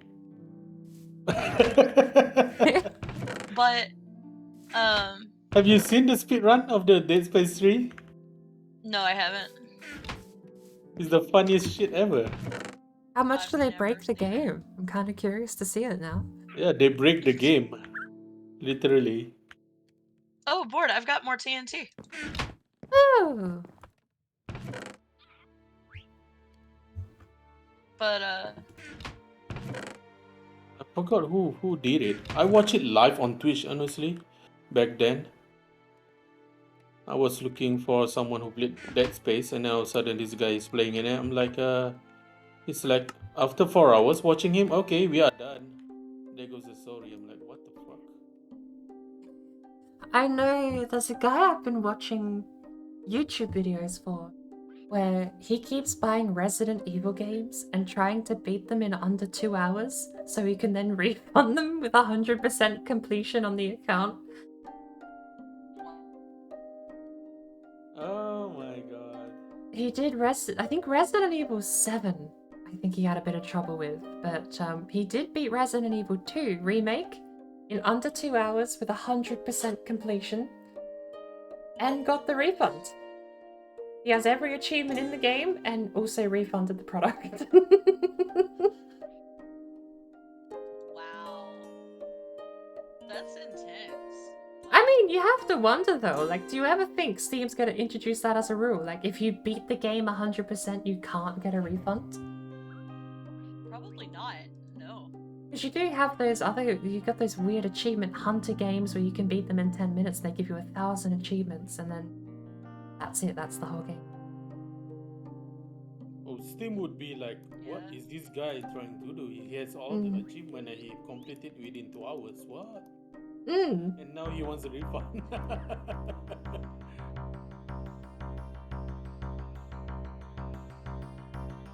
I think I'm gonna head off though. I do really actually want to put more work into the bridge. I am just crashing and burning really hard at the moment in every level, so I'll work out today.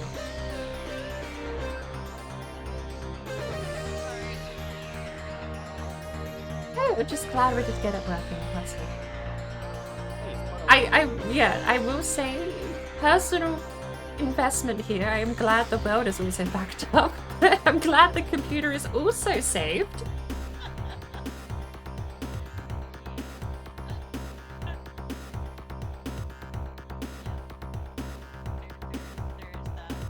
But I do think maybe maybe the start of every month, and like the first of next month, we'll back up the work. And we'll just make that a habit.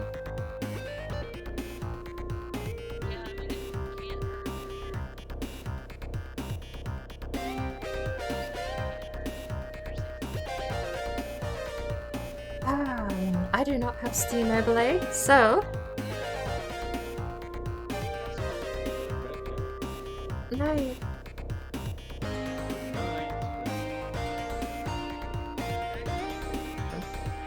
Button.